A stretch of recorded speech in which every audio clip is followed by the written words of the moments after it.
SAIYAN Reborn went head-to-head against their sister team, AIRASIA last night, and even though Rin managed to put out a phenomenal display to secure Game 1, they couldn't bring it home, and ultimately losing to the Giants 2-1.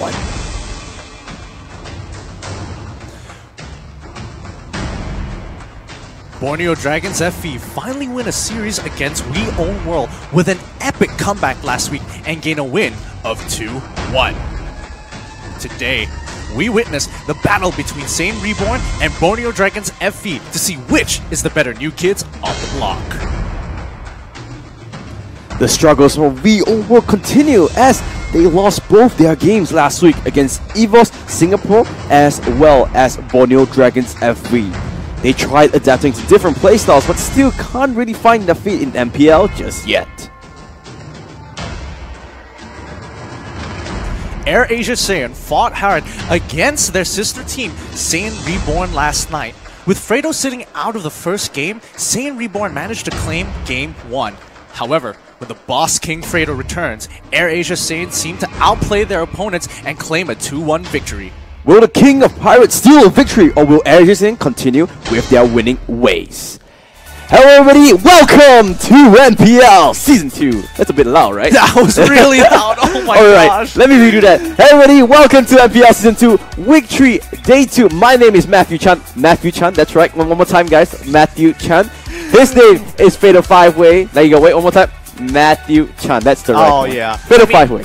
I mean, he's still bummed over being called Pseudo Junior. Please smash that like, bring back Pseudo Junior. MPL Season 2 is supported by Razer and brought to you by EG Network as well as Muntun. And wow, we have a lot of games today. But before we go to the games, let's look at the format of MPL. Yeah, I mean, I'm excited to see this because this is going to be a best-of-3 format where they're going to be playing 3 games, 2 games if it's a clean sweep. However, if it's a 1-1, they will play 1 more game to break the tie.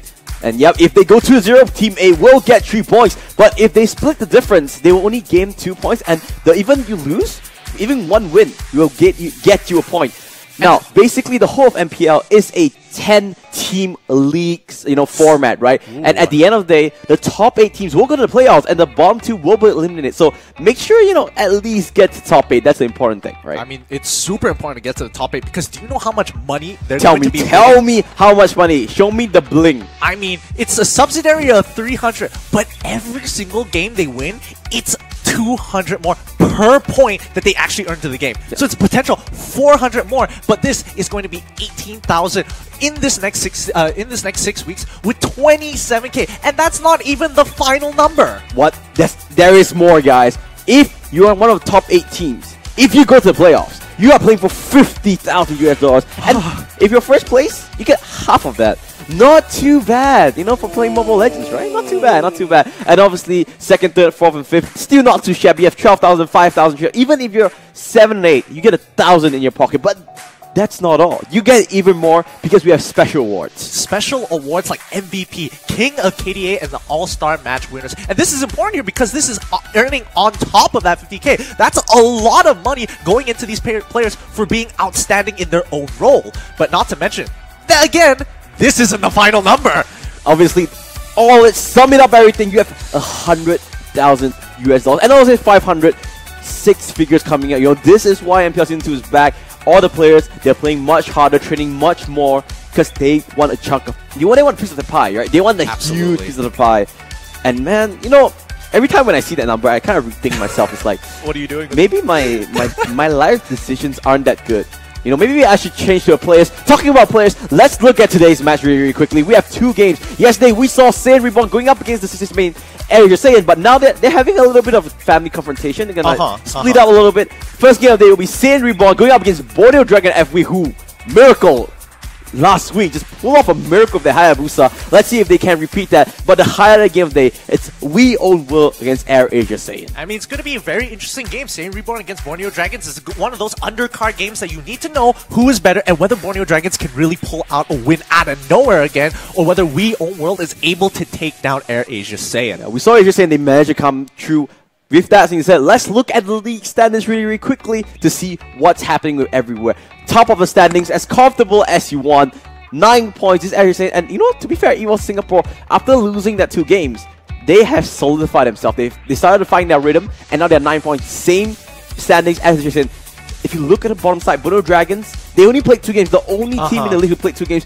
They have 2 points themselves because they managed to with that epic win against We Own World. So let's see if they can continue their winning ways or whether they they'll crumble and just lose out on the points. It's actually really exciting to see because, again, you mentioned that they've only played 2 matches. That gives them so much more potential to actually rack up the points and really just set them above the rest. Or do they crumble under the pressure? It's going to be hard to say. And I can see the opponents, SAIYAN REBORN, they're only 4 points. So if BORNEO Dragon manages to 2-0 SAIYAN REBORN today, they will leapfrog over the team. So BORNEO Dragon's a lot to play for. They can still go through it. It's still early days.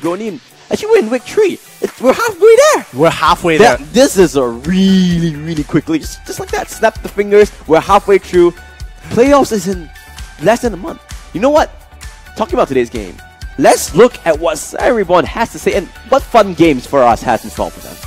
Hello. Hi. Hello. How are you? Hi. I want to give you guys the headphone. Here I have different phrases in Malay. And you guys have to guess what the other person is trying to say while you listen to the song. I'm going to give you the headphone to start first, and you will read the phrase for him. You can pick this one, or you can pick any one that you want. Don't show them, yeah? Adakah kamu? Kenapa kamu? Close. Adakah kamu? Adakah kamu? Boleh bercakap? Bola macam. Oh my god. Okay, maybe you try to read this part for him. Boleh bercakap. Boleh bercakap. Boleh cakap.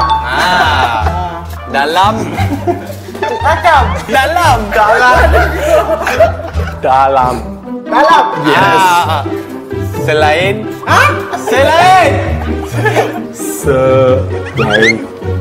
Tinggi. You failed.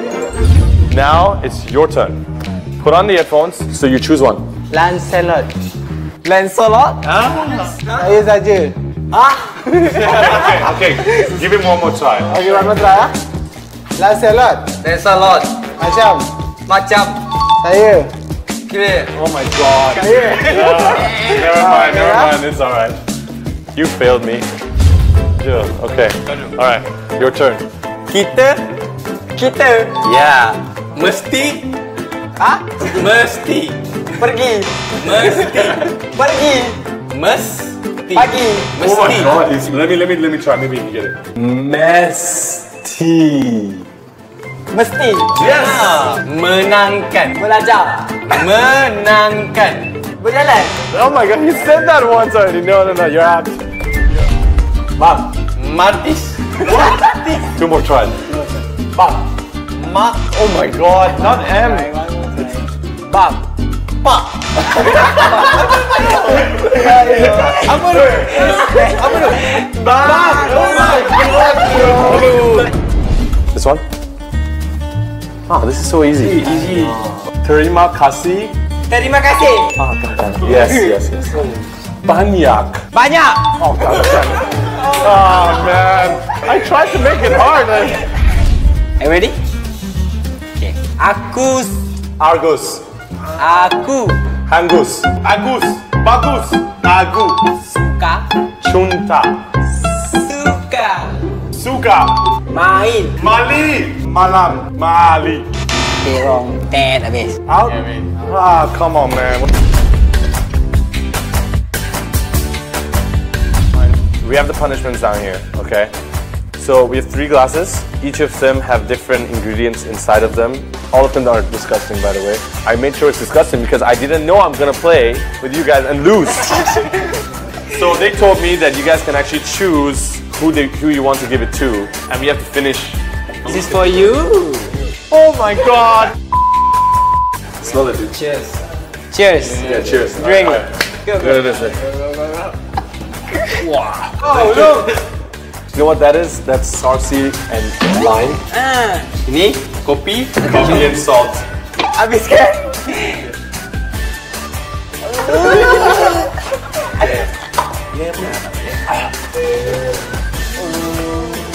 SAIYAN REBORN is the most evil team out of all the other 10 teams.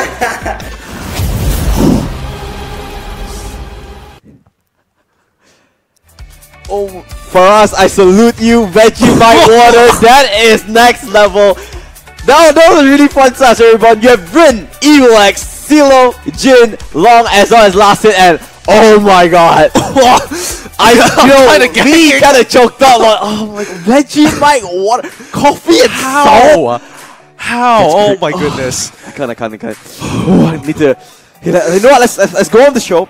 Let's look at who is the key player coming in from Series REBORN. It's the lovely Lancelot, and it's Rin. He is currently top 1 global ranking with this hero. Yeah, I mean, he's insane on Lancelot, but man, I mean, looking at the build, very general, picks up Retribution for himself, absolutely love it. A lot of players picking up Rapid Boots, love to see that over and over again, but man, Rin is quite an outstanding player here. Keep your eyes out for him if Lancelot gets through. Yeah, and you can see he's really interesting. I guess the build is pretty standard. He goes for bounty, he actually goes for killing spree, not bounty hunting. Oh yeah. So, pretty He's standard confident. Attack damage build, Retribution. Right now my mind is still on that. Vegemite water. Oh my god! Oh my god! We should. Vegemite water. I don't like Vegemite already, and you put it in water form. Coffee and salt. The first, I think, Long got off easy. It was Sashi and Lemon. I mean, real easy. Yeah. That's normal. Vegemite water. I feel for you, for us. If there's a next time, I'll drink it with you. Oh man, that's all you. That's honestly all you. I don't want to be any part I'm of there that. for my bro, for us there. Oh man. Like, But moving on, actually, let's actually have a look at what BORNEO Dragon actually had to do to get here. BORNEO Dragons FB. Today's challenge, it's called Chop Long Stick. I have in front of me green peas and red beans. You're gonna go 1v1, and the person who collects the most wins. The loser gets punished. Green peas get you 1 point because they're easier to catch. The red beans get you 2 points, and you have 2 minutes on the clock. So you're going first, and you.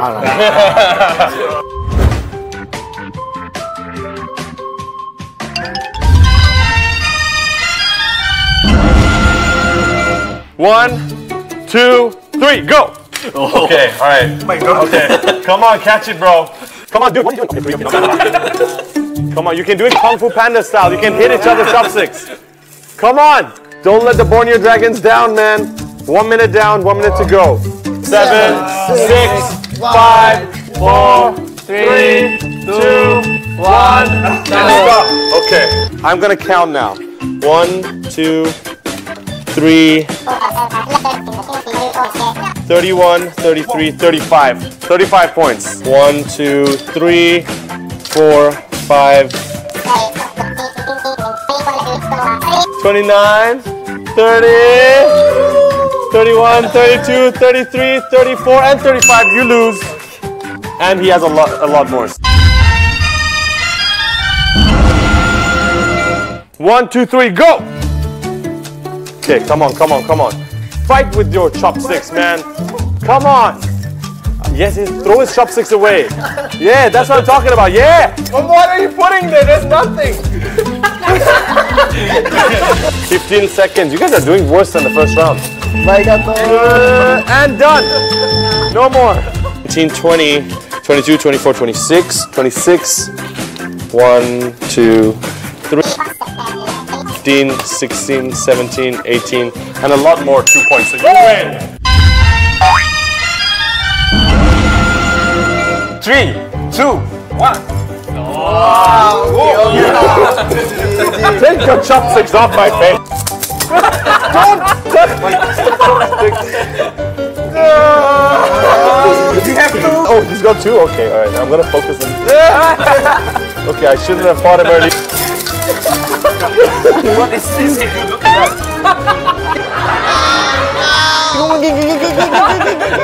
5, 4, 3, 2, 1. 4 left, guys. Who has more hate for this guy? Oh! Okay, let's do it.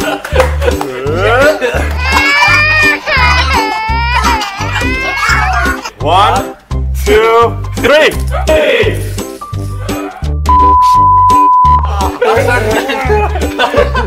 I can't catch his chicks, dude. Oh, he's got a dimple. Can you smile a bit? Yes. On my count. 1, 2, 3.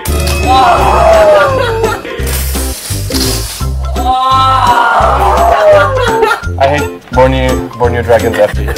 I officially hate them. Okay, do it on my count. 1, 2. I never said 3. I didn't say 3. Come on, man. 1, 2, 3. Ah! Ah! Did I lose a piece of my ear?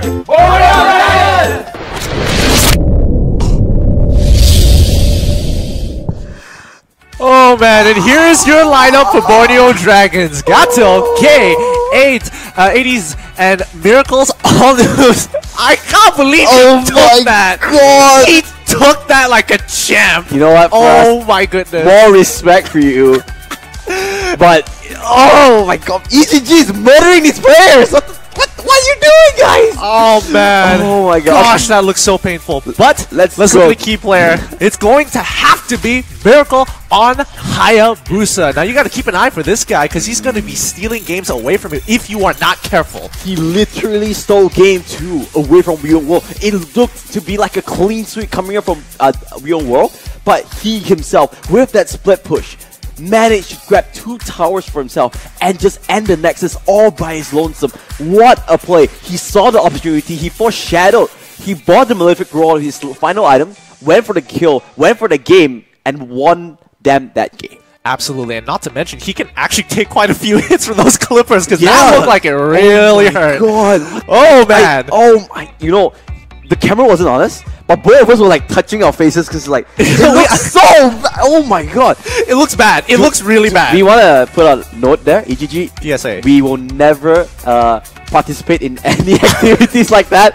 We will not come into anything like, oh my god. No. Whenever Faraz comes, hey, Camo, hey, Gideon, are you free tonight? We say no because we're not going. Oh my god. I kind of feel like we're baiting ourselves into Let's this. Let's go back.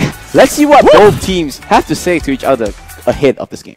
Untuk pasukan Borneo FB, walaupun kita tak pernah jumpa dekat rank, kita tak pernah main sekali kan. Tapi kami rasa anda semua kena jaga-jaga lah. Kita akan balas dendam nanti kat MPL nanti balik. Pada tim SAIYAN REBORN, ya kami akan coba yang terbaik juga kalahkan kalian. Kamu nanti di MPL. Tunggu kami di MPL. Interesting words. I can see like I like it how they're so humble. It's like, wait for us. Wait for us. Don't and like, do it so sarcastic. Eric just saying was like, we'll try our best. Don't do it so sarcastically. It's supposed to be epic. Okay, wait for us. Do it even more strict. Wait for us. Wait. Okay. Joke aside, this is a really important game because Absolutely. Borneo Dragons, right? They managed to win that game, snatch it away from the King of Pirates himself. Absolutely, yeah. And now if they can continue this momentum and they beat off SAIYAN REBORN, they can actually make a big fuss of this, make waves in this league. And SAIYAN REBORN, they lost against AIRASIA, but that's not something to be frowned upon, nothing to be ashamed of. AIRASIA, they were the representatives of Malaysia at MSC, and you can see they are a good team, and they managed to get one game away. If Borneo Dragon can manage his 2-0 from away from SAIYAN REBORN, they can just cement themselves in this position in the league and actually put themselves in a really good spot for playoffs. I have to agree. I mean, a clean 2-0 will be a huge statement. It not only solidifies their standing in the league, but it also kind of gives a statement to the other teams out there that you might want to reconsider going easy on us. Yeah, and SAIYAN REBORN, like I said, they played really, really well yesterday. When Fredo stepped in, it was a bit too hard. Fredo was just a little bit too good at this game. Newsflash, Fredo's good at the game. Not really newsworthy, but they have the quality. When there's an opportunity, they can pounce on it. Absolutely. And this is their chance to come back itself. Yes, we lost against AIRASIA, but that won't deter us. We can come back strong, and this is the game to show. Absolutely. Both teams are new to the league, so they need to show that they can bounce back from adversity, right? And come back and show that, hey, we're good at this game.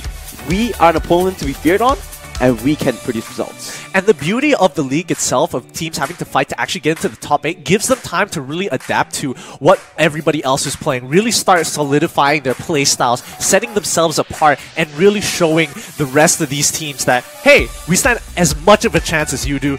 Don't drop that game during playoffs. You know what, Gideon? If Borneo Dragons can withstand Clippers on their face, they can withstand MPL. I'm pulling it out there. Those Clippers hurts. You sure? I've To tried that. Vegemite water. No, Clippers hurt 100% more. Vegemite water is like, it's a bad taste, but Clippers, it hurts. Your pain receptors are here. It's like, It's brutal. I'm not gonna lie, that was pretty brutal. you know what kind of contract they signed with EGG to allow them to torture them? I want to review that. Pain included in the contract. Pain included as well.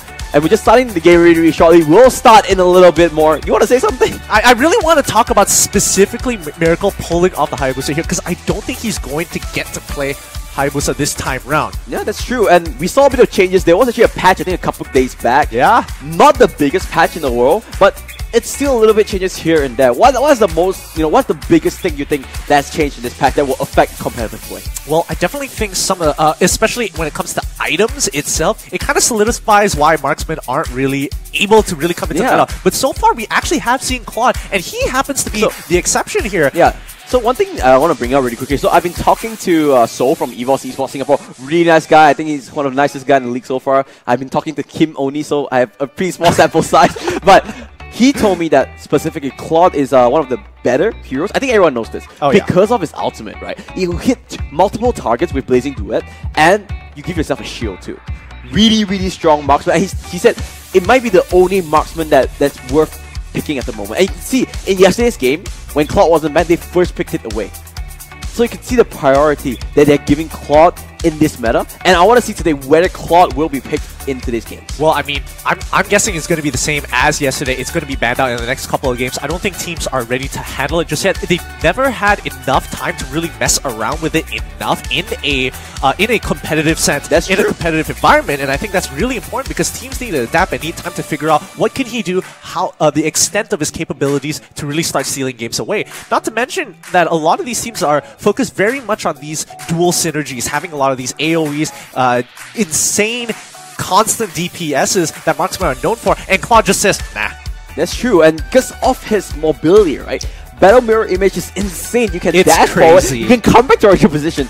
That skill is a little bit too strong at the moment. And as a competitive player, you need to take advantage of this, how strong heroes are, abuse the fact that it is a little bit strong at the moment, and just take advantage of it. I wouldn't be too surprised if in the next coming weeks or so, or even a month or so, that we will be seeing some changes to the damages anyway. But for now, it is highly abusable. I'm expecting to see it. First pick, first ban. I don't think it'll be ban-worthy. I think Hellcurt, Rock, still, the usual suspects will still be banned out. 100%. Okay. And I mean, I don't mind watching Claude games. I mean, let it through. I'd like to see that. I'm ready to scream at some monitors, scream that Blazing Duet at the top of my lungs, burn my throat away. But I just want to see those games really quickly. Just to remind all the viewers, SAIYAN Reborn against Borneo Dragon FV will be the first game of the day.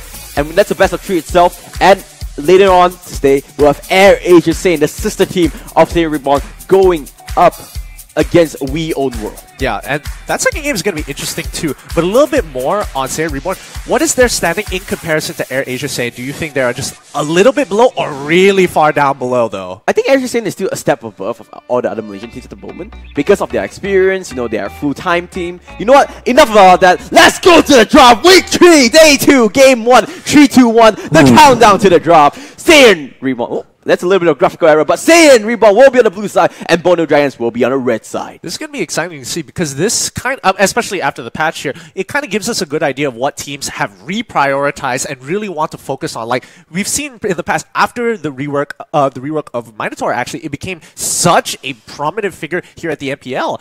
Like he's been picked up a couple of times, especially when you don't have those priority picks like Hellcurt or even Lancelot sometimes. Whoa, I think there's interesting ban. All right. They've got some inside information that let's we don't. just assume that's an intended ban. So taking away as this, the ultimate healing is really good. So that's a good ban coming in. He's definitely off meta. I definitely agree that he's off meta, but they is are it ban-worthy though? I mean, this is against Borneo Dragons, and they could pull off something that you wouldn't really expect. We saw on week 1, day 1 itself, Borneo Dragons, not day 1, but week 1. Yeah. They were actually pulling out a couple of things that are a little unorthodox. Yep, that's not true. Inherently bad, but a little unorthodox. Didn't work out, not so much, but it did have the potential to actually go further. But looking at the next couple of bans, looks like and Angel, so all supports getting banned now. Valir, this might be a remake. I'm just gonna. Let's just assume that it's not a remake. Valir getting banned out. CeeLo has the first pick. Aldios getting locked in. The enemy is picking. The ultimate is really strong from Aldios, you know. The ultimate can lock down onto anybody. I mean, he can secure kills especially well. And I've done this before, just screaming out One Punch Man at some point of the game. So I'm expecting you to do that to keep the legacy going. Okay, definitely. You have Johnson and Balmond getting locked in here. Two really solid tanks. Johnson as well with the rapid touchdown. Really good. Hanabi and Alpha getting locked in really quickly. I mean, it's trying probably to compute now whether this is actually the draft that they're going for. But yes, Alice getting locked in. Actually, a lot of solid picks. I mean, so far Hanabi actually is pretty interesting because she has been picked up in solo queue a lot more. So it's going to be great to see. Gord as well. Lolita, and apparently Lolita, all part of the greatest team comp you've ever seen in your life. So we have confirmed that there is technical difficulty. It was not the next level draft. The I'm sweating there. 2019 draft ahead. I was about to throw my my knowledge all out of the window at that point. I've studied this for nothing. This makes no sense. I was like, interesting strat. Let's see if it pays off. Didn't really pay off because there will be a remake. Not really sure what happened. I think that just a little bit picks issue. Let's just go with that. Yeah. But we will bring to the game really shortly.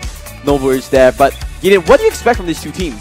Well, it's interesting that you asked because I was thinking that maybe one of these teams might bring out a double mage composition at some point. Usually how that works is having one mage as a utility synergizes well with the rest of the team and one purely focused on having the damage here. And so far, it's been a bit iffy here and there.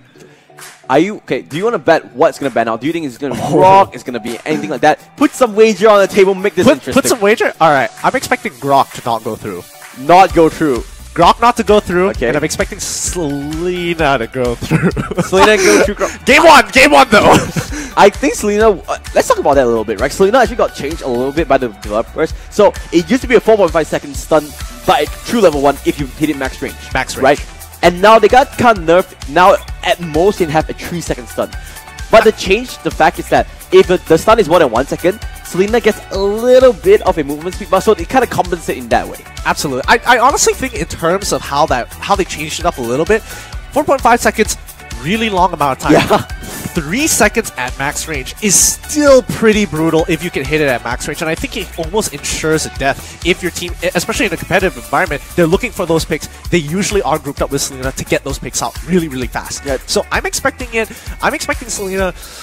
Is she going to get as many picks now? There is some counterplayability to it, so that's a plus, I guess. At least I'm not going to be locked down for 4.5 seconds at level 1. Are you willing to sacrifice your face for that bet? Put some clippers in. No, heck, oh man, clippers? Put some clippers in. Only if you drink Vegemite water. Okay, fine. I don't think you can even find Vegemite water. I got Vegemite at my place, dude.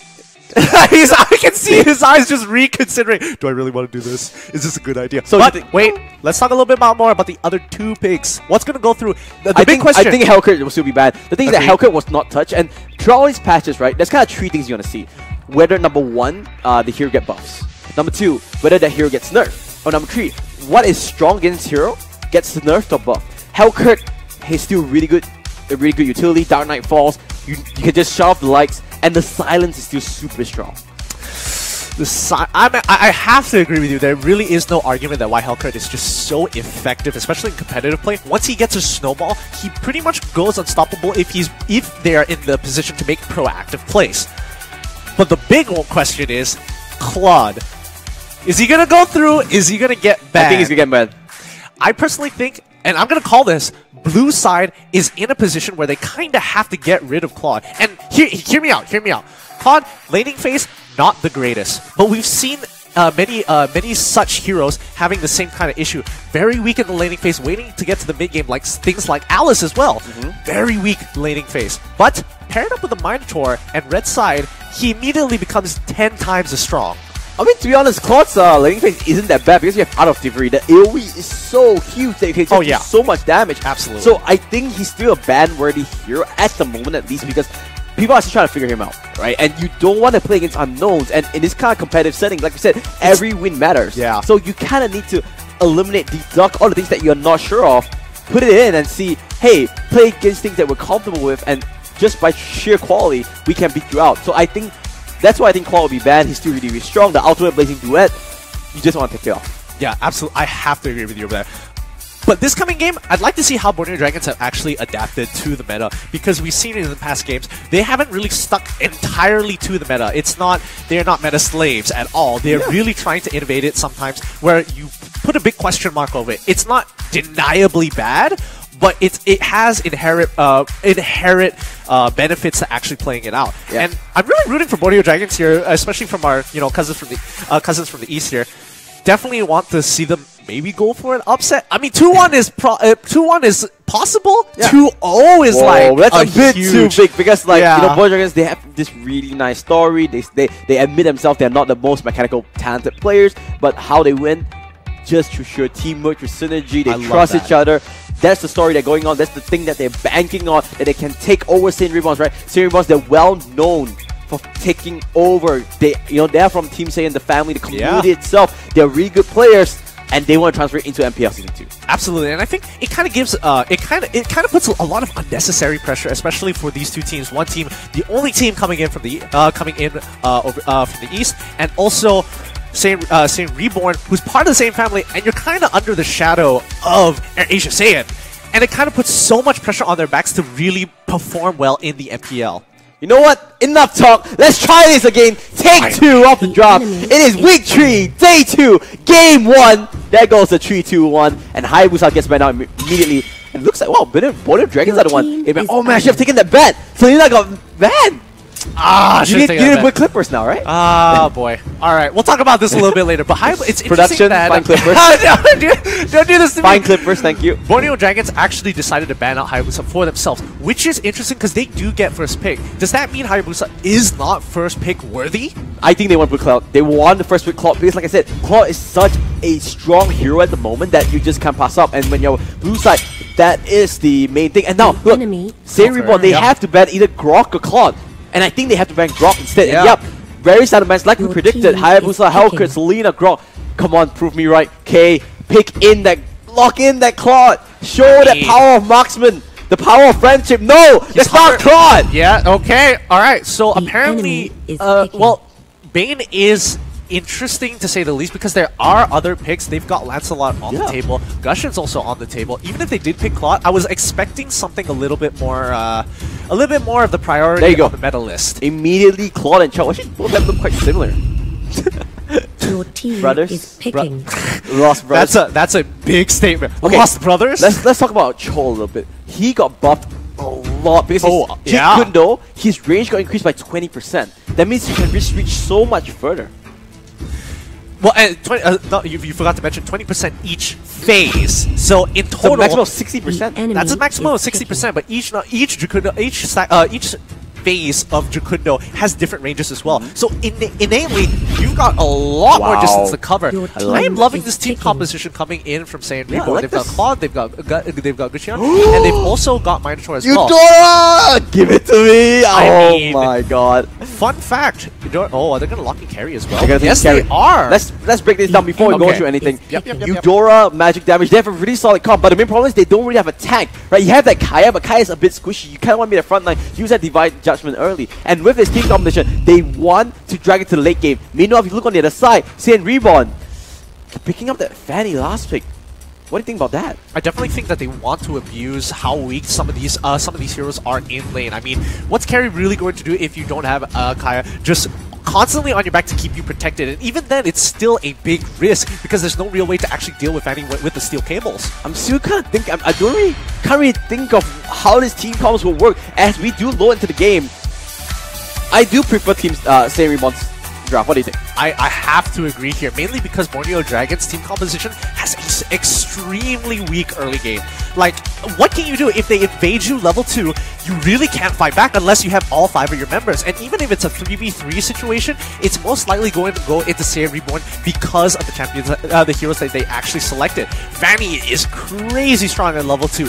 Gosh, a lot of AoE damage here, but I think the big contender here is Claude, who will run you down. Yeah, I want to see very early on. We were talking about it, we were saying that, hey, Blazing Duet is a really strong strong spell. We'll see into this game. Game 1 of the day. BORNEO Dragons FV will be on the blue side, and SAIYAN REBORN will be on the red side. Predictions, really quickly. Who do you think is going to bring out game 1? I think based on team composition alone, it's going to go over to SAIYAN REBORN unless BORNEO Dragons is able to out-macro them completely. By the way, you're feeling overly excited about this game. Hey, come on, why not? I love this game. I have Claude, I predicted, I really like the hero. You have Claude. I of course have you Claude. do. You can see, Dirty looks Claude like players. It's a strong hero. Since CK just making sure he can just proxy the wave, cut the minion wave, because he knows that early on Fanny, he wants to farm the jungle. So very standard stuff, no invades happening, and carry. Ooh, giving away the buff. I'm actually kind of surprised that they decided to go.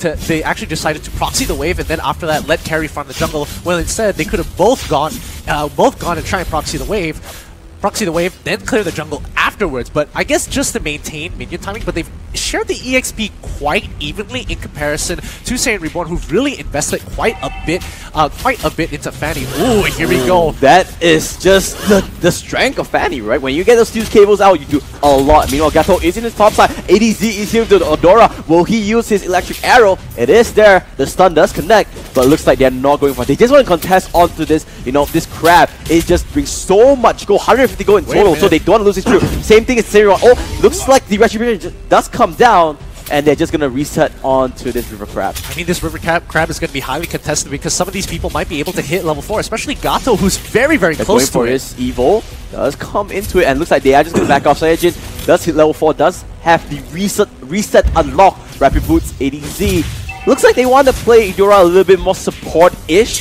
so we'll see how it really goes. And you can see the range, right? Yeah. The Jit Kundo just going so much further now. Wait a minute, this might be a possible. I mean, it would have been a potential fight if they decided to push the waves over, but it looks like it's going to be okay. But so far, Carrie is not having a great time against Fanny here, who's just consistently oppressing her. Yeah, but the main thing that they're letting away this Carrie to go all alone against Fanny, and it's really tough. Fanny himself really so strong, and he can just solo queue with that control, with those steel cables, whenever he gets that opportunity. Looks like they're going on to the turtle, but BORNEO Dragons will not green this up for free. Remember, they do have level 4s on multiple members, but alongside of SAIYAN REBORN's only level 3, and now turtle taking down dangerous. So who's gonna get the retribution? Looks like Eudora gets it, and now they want to go for this fight. A lot of members are level 4 here. Beautiful Mortal stuns up to first, goes over to BORNEO Dragons. Evo will get decimated in down, and Long doing the best he can, flickers away, uses it, but just gets a strike into the heart. Will go down, and just like that, advantage BORNEO Dragon. Oh my goodness.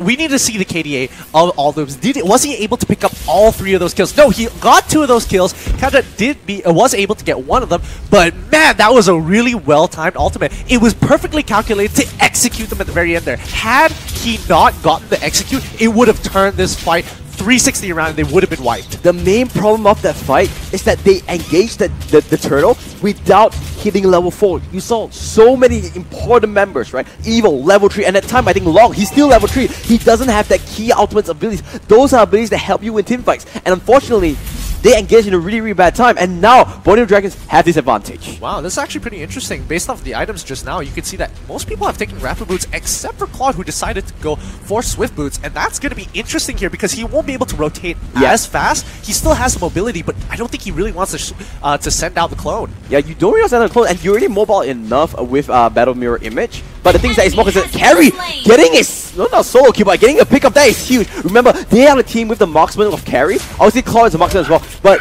traditionally, we know that Carrie is just a late game monster. When you get those 6 items, those golden staff, Bloodlust Axe, you just be so strong. Absolutely, you're going to be pretty insane here, but I don't expect... Top side. Ooh, looks like it's going to be 3v3. All new was considering going in. Looks like he's just going to back off. Now they're going to rotate to the mid lane instead. Things has kind of slowed down for a little bit. Absolutely. I think it's kind of uncomfortable to see Silo actually going down there where he really shouldn't, because he needs to continuously oppress the carry. He needs to actually kill carry to make sure that Fanny is properly used. Because if he doesn't get the kill anyway, why pick Fanny in this situation? Because he just wants the farm. He wants those 2 items before he goes to engage from it. I guess that's the mindset he has. He's already level 8, the highest level in the game. He has the advantage, so he just want to get more advantage going in so he can solo queue and generate that split push that they so desperately need. Absolutely. absolutely. I mean, wave clearing is going to be an important mechanic towards the end. Oh, no, this is going to be big. I mean, they're looking for the pigs here, but I don't think they've actually caught anyone yet. You don't really want to die on a Minotaur because of his ultimate Munon Fury, right? That triple strike, pretty deadly. Pretty deadly. Oh, man. Sun comes in. They want to go for it. I'm pretty sure they want to go on the Gushing, but they're just not waiting until there goes the Minotaur Fury, but it is burned. Now they can actually dive if they want to. Fog Lightning comes in. Bane deadly catch onto the turret. They're focusing down the structure. Good play coming in, and now they can dive all they want. Meanwhile, Carry gets taken down off screen, but Evo should go down as well. There goes his Decimate. Noob is on a rampage, on a killing stream more specifically. But Fanny getting some retribution, picking up that bottom turret. Yeah, I mean, that's pretty big here. Whoa, that's an interesting pickup. I don't know whether he's just following the recommended build or not. I don't think so. I'm pretty confident that he has something up in mind. My guess is that he's most likely going to move into a more crit sort of build. But then does he?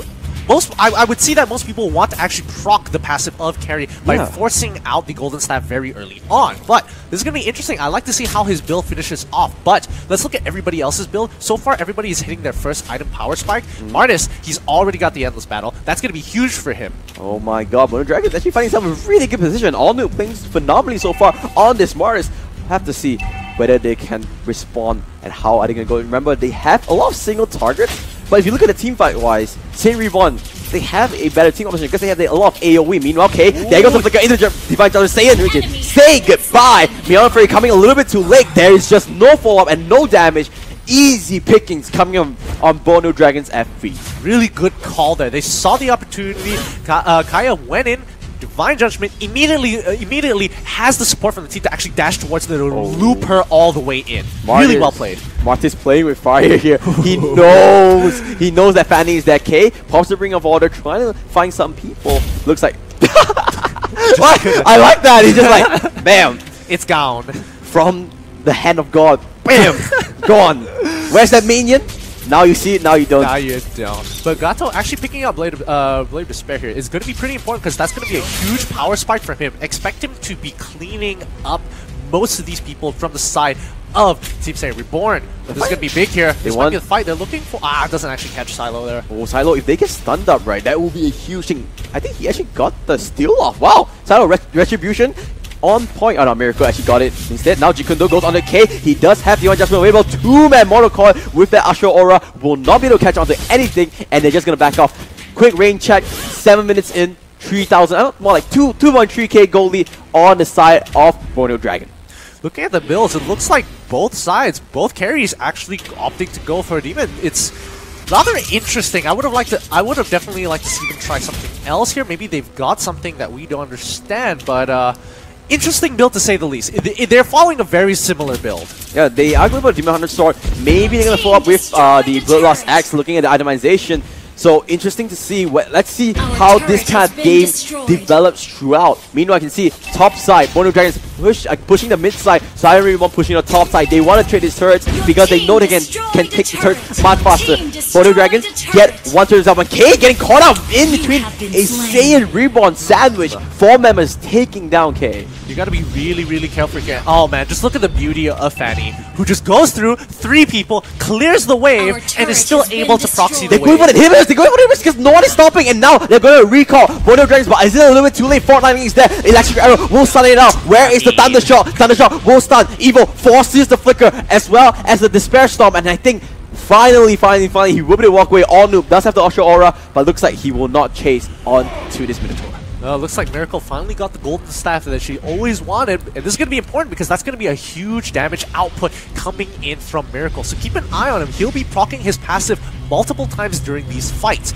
and I think it's weird because in Eudora, he was putting a lot of damage into Minotaur when Cloud was semi behind him. Was he afraid to actually go on, or was he just very hopeful that he had enough damage to take on Minotaur? I'm not too sure. But here in this position, BORNEO Dragons, they want it bad. There goes one Flicker. Quick hands coming from Rim, but Minotaur might not be as lucky. He is pretty tanky, but not tanky enough. Mega kill streak going on to Noob, but look at the mid lane. Same Reborn saying, you know what? Get those kills, but we just want objectives. And with CeeLo, with that Fanny, he uses the ultimate there. Divine just went, and Reborn drags him back from the steel cables and drags him to the depths of hell because he will take it down. And now Long will be lingering. They are going on to Lord. Long playing Disturbance. He doesn't want to give up this free Lord. Remember, Evil did go down as well. They down Death with 2 members. Miracle focusing down. You have the ultimate there. The Whale Dragon kicking him into the Lord pit, and he's taking so much damage now. There's the swing, and they do get the Lord. And now SAIYAN Reborn just forced to run till. They're losing so much objectives. They lost 2 kills, and they lost Lord as well. I think it's starting to become pretty evident that Eudora is catching off a lot of people unsuspectingly mid-combo. And I think they got to give a lot of respect, because the moment Eudora is in range, you really have to consider, does she have the stun or not? And if she does, am I able to receive it and still survive the team fight coming forward? And I don't think a lot of these people, a lot of SAIYAN Reborn is actually respecting that here. She does pump out a lot of damage, but there's plenty of damage from the side of Borneo Dragons to really cut them down. I mean, Miracle with the Golden Staff, huge power spike. Gacho, don't underestimate how much Bane can do, especially building full damage. 5-man strong. Borneo Dragons knocking on the front doors of SAIYAN Reborn's base with a Lord, with everything they want. They are going on the Lord. Will gun down on the turret. There goes the middle first. These are the 4 members. They are all in turret. And say goodbye, Carry. Say goodbye, Borneo Dragons, because there goes your health bars. There goes your heroes. And CeeLo playing ring around the rosy. He gets 1. He gets 2. He's looking for more. And guess what? There's a squishy Kaya for you to take in. Good stun there, good ultimate there from K, but that's just gonna delay the inevitable. No way you're running away from this. A huge mistake coming up from Borneo Dragons. SAIYAN Reborn bites back. I mean, SAIYAN Reborn just wanted this to happen. They wanted them grouped together so they can get a great off of Evil. And if it wasn't for that great ultimate coming in, they probably would have taken that fight. Probably would have lost a lot less members and maybe traded off. But really well done from SAIYAN Reborn. They really understood. They played very calmly in this situation. And just like that, game dead even. Oh, and no. CeeLo picking up some tankiness there, going off from that brute force breastplate. Want to make sure that he doesn't get taken down so quickly, like you said, right? Borneo Dragons, they have a lot of damage in their arsenal. Make sure that he can at least sustain a little bit from it. Absolutely. I think we gotta keep a big eye, because Claude did not use his ultimate. Stun, electric arrow, flicker gets forced out. At least he doesn't get stunned. I think, to be honest, that fight, it was all Evil. With the ultimate, Long uses the Jikundo. Fortunately, as well, you can see how antsy Team SAIYAN Reborn is. They're so scared. They're making sure that they don't make any mistake, because they know this game is hanging by a thread. Absolutely. Because, I mean, if they lose one more team fight, I'm pretty sure that it's almost considered over at that point of time. They need to respect the amount of pick potential coming in from Borneo Dragons here. They cannot take 2v2 skirmishes. They cannot take 3v3 skirmishes. Borneo Dragon are playing very close to each other, and the rotations are very fast. They take a lot less time to actually perform the rotations. 2 golden staffs. Oh, he missed. He misbought. He misbought. Carry bought 2 golden stars, and now he has to buy them. No. He has to sell the item. That's a huge mistake. You're losing gold from it. I'm sorry, Miracle. I kind of caught that on camera. Oh no, that's so uncomfortable. That's really unfortunate there. But, oh yes, as I was trying to mention just now, in the team fight, as Lord was pressing into that bot tower, Claude did not use his ultimate there at all. Yep. And they still won the fight without it. So can you imagine what Claude is potentially able to do? He could start destroying people in the backline if not kept in check. Yeah, so far, Claude has been pretty underwhelming, to be honest. Not really the fancy plays that I've been expecting. Maybe, you know, say Jin can prove me wrong. And Kea gets a pickup on the Fanny. That's a huge one. That's the split pusher. That's the nuance. And just like that, just like clockwork, they're like, you have no Fanny, you are gonna go down, because we want to push on the mid lane. They have to wait on the minion wave though. They're just coming in and out. Looks like Myeonfury gets popped by Evil. He will have that rage buff for the next fight. He's just waiting. Oh, this is going to be important, because now Borneo Dragons are in a position where they need to kind of force a fight here, especially since it's a 4v5, and it's highly favored that Borneo Dragons need to find an objective they can rush to actually punish them.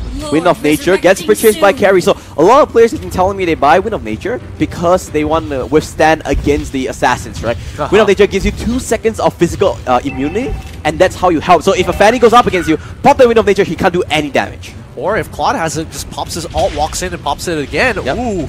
Looks like that. It looks like they're not interested at Lord at all. They're gonna knock down on this bottom turret. They really want an inhibitor, and they are just happily defending Team SAIYAN Reborn. I mean, they gotta be careful here, because Fanny is split pushing extremely hard. They have to respond to this. If not, they're going to lose their top.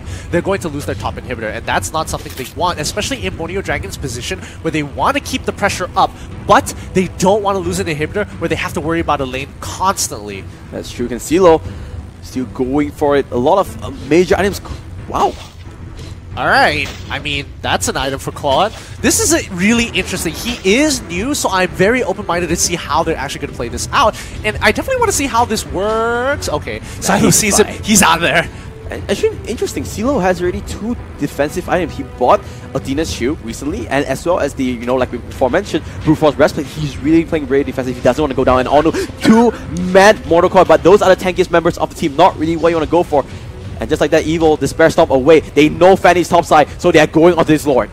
Yeah, this is going to be an interesting fight here because, I mean, Fanny's minions are really, really far away. If they do this right now, they're going to be able to pull it off, but it looks like the conditions are not right. Bot lane is pushing into them. They don't want that to happen. They're going to try and clear that out and recontrol and find control over the top side of the map once more. Make sure Fanny is pushed out, reset all the lanes, and then look for the opportunity to go for Lord. This is the late game. You know, 15 minutes in, most players already have at least 4 to 5 items, and CeeLo, they got judgment. He gets knocked out, but there's just not enough damage. I mean, Carry was not in position to actually go. He is. Whoa, man! Look at the damage coming out. I think that was all Carry. That was all Carry. That was all Miracle. Oh, this is a dangerous game that SAIYAN Reborn are playing here because their team composition, though they want to fight 5v5, is going to be tough because it's so dependent on Evil landing that ultimate. And even if he lands his ultimate, if he's too late, Gato will have used this ultimate. Eudora would have pumped up all her damage, and by then, it's a little too late. Yeah, so it looks like both teams happy to just stall it out, you know, play it even Stevens, no worries whatsoever. Fanny going back to minion clearing duties, but BORNEO Dragons, they're looking for a way, and they started the game so good. 3,000 goal lead. Oh, CeeLo, hold your breath. I mean, he's never going to really engage anybody because it's a little too dangerous. He doesn't know where everybody else is on the map. He knows that Martis is on mid side, but where is everybody else? You can see there, Fanny just using those fuse cables to go back. I think the game has kind of reached a stalemate. They don't really play any, you know, mistakes whatsoever. They're just playing it safe, waiting for that first mistake, and this could be it. They're going for the flank. Higato charging out that run, goes on to Long, but that's not the hero that you want to hit. You want to hit Fanny. You want to hit Gushon as well as the Claude. Didn't catch onto any of it, so BORNEO Dragons call off the flank. I would have liked to see them actually take the fight there just to make sure that they don't have the numbers, say Reborn don't have the numbers to actually fight for big objectives and force them in a position to actually engage onto them where they have the winning odds. You see, 3 defensive item coming in from Fanny. He only has Bloodlust X and Blade of Despair as his offensive items. I think Fanny really understands her position, that her team has plenty of damage, she is playing an off-tank role, and she's always going to be split pushing, so if she is able to withstand 2 or maybe even 3 people, it's going to be pretty big. There goes the stun, electric arrow lands onto Long, but Long has the immortality in his back pocket, so he's not really that scared and not that afraid. What will it take to break this stalemate? Especially for, it's a lot easier for BORNEO Dragons here. They just need to have the odds in their favor. They can easily take the fight if they wanted to. However, SAIYAN Reborn are in a difficult position because their team composition is so mechanically dependent that if the conditions are not right, there is just no point fighting. And Fanny is doing a great job stalling out the game, always forcing out the pressure, always using her mobility to keep clearing the waves, making sure that BORNEO Dragons have to continuously gain priority of the lanes. There goes the Rum, there goes Long. They're setting on this bait. They are actually going onto Lord. BORNEO Dragon knows about this. And now they're going to call it off. Gato tries to go onto Evo. Evo has enraged from. Can he pop the ultimate? They are all in a small area. They try to take down Evo before he can go for it. But the ultimate, he lands on the 2 members of BORNEO Dragon. And CeeLo, he goes down. But there's only the immortality. Look at the health bars of BORNEO Dragon. He goes down. There goes the blazing duet. They will try to take it down. CeeLo is so dangerous. CeeLo, the auto attack, it won't be enough. He takes him down. So far, it's a 2-for-2 exchange. Even Stevens across both sides. And both teams are playing on a knife's edge. Rin has still not used his ultimate. I am waiting for the blazing duet. I am waiting for that one moment where he just snipes everybody with that ultimate. But so far, there is no real position for him to actually use it, because if he does, he's got to get near. And if he gets near, he is going to get cut down. Fanny bought a Sky Guardian's helmet. I think he sold his immortality. He bought a Sky Guardian's helmet as well. He's playing full tank Fanny. I mean, he's confident. Let's look at the replay really quickly. All right. Breaking this down, Fanny is doing a really good job here. He did pop his blazing duet. You can see he hit 2 members onto it. That's why they're so low. Just the short cooldown. It was just a really short cooldown. I can see K almost got away from it, but this auto attack, from downtown, 3-point from half court. gets the kill. I mean, this game is becoming more and more rough. And this could be a free Lord. They were too slow on the head. And Rin on that Claw will be able to take her. And now, Borneo Dragon one step too late. And it's just way too late. Yeah, Borneo Dragons just that was definitely a misplay on their part. They should have been very aware that SAIYAN REBORN can take out Lord extremely fast. They got 2 retributions. They got to be more on the ball. But as of right now, it's quite a big stalemate for both sides here. This is... I'm ready. Are you ready for this 5-on-5 team fight? My Troll's ready. You know what? Let's do this. SAIYAN REBORN from the crux of defeat. They look so bad in the early game. Borneo Dragons with a great start. Now they're clawing themselves back into this game. Who is going to win game 1? Oh, this is honestly going to be hard to say, but I do want to mention that Eudora, in the patch notes itself, they have actually upped her scaling as well in terms of her magic growth. So she gets so much magic damage.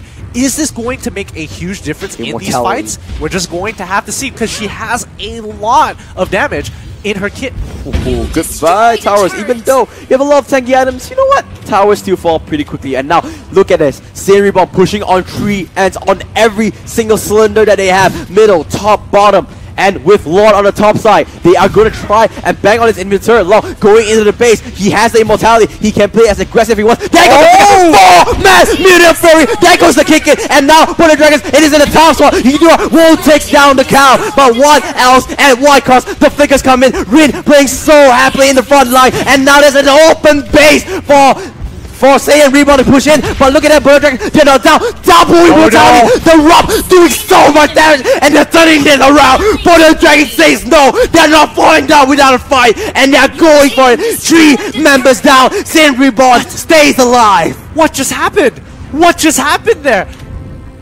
I am so confused. It looked like they were at the brink of defeat. Their Lord was walking right into their base. Let's look at this replay. I need to know what happened. Beautiful, this was a beautiful ultimate. It was a great engage from SAIYAN REBORN. Look at CeeLo. Everything. CeeLo was taking a turn. If he joined the fight, it could have been so much better. Rin was the only DPS because SAIYAN was so far away. The only DPS was that Claude, and he was so far back, he couldn't finish off. Everyone went back to heal.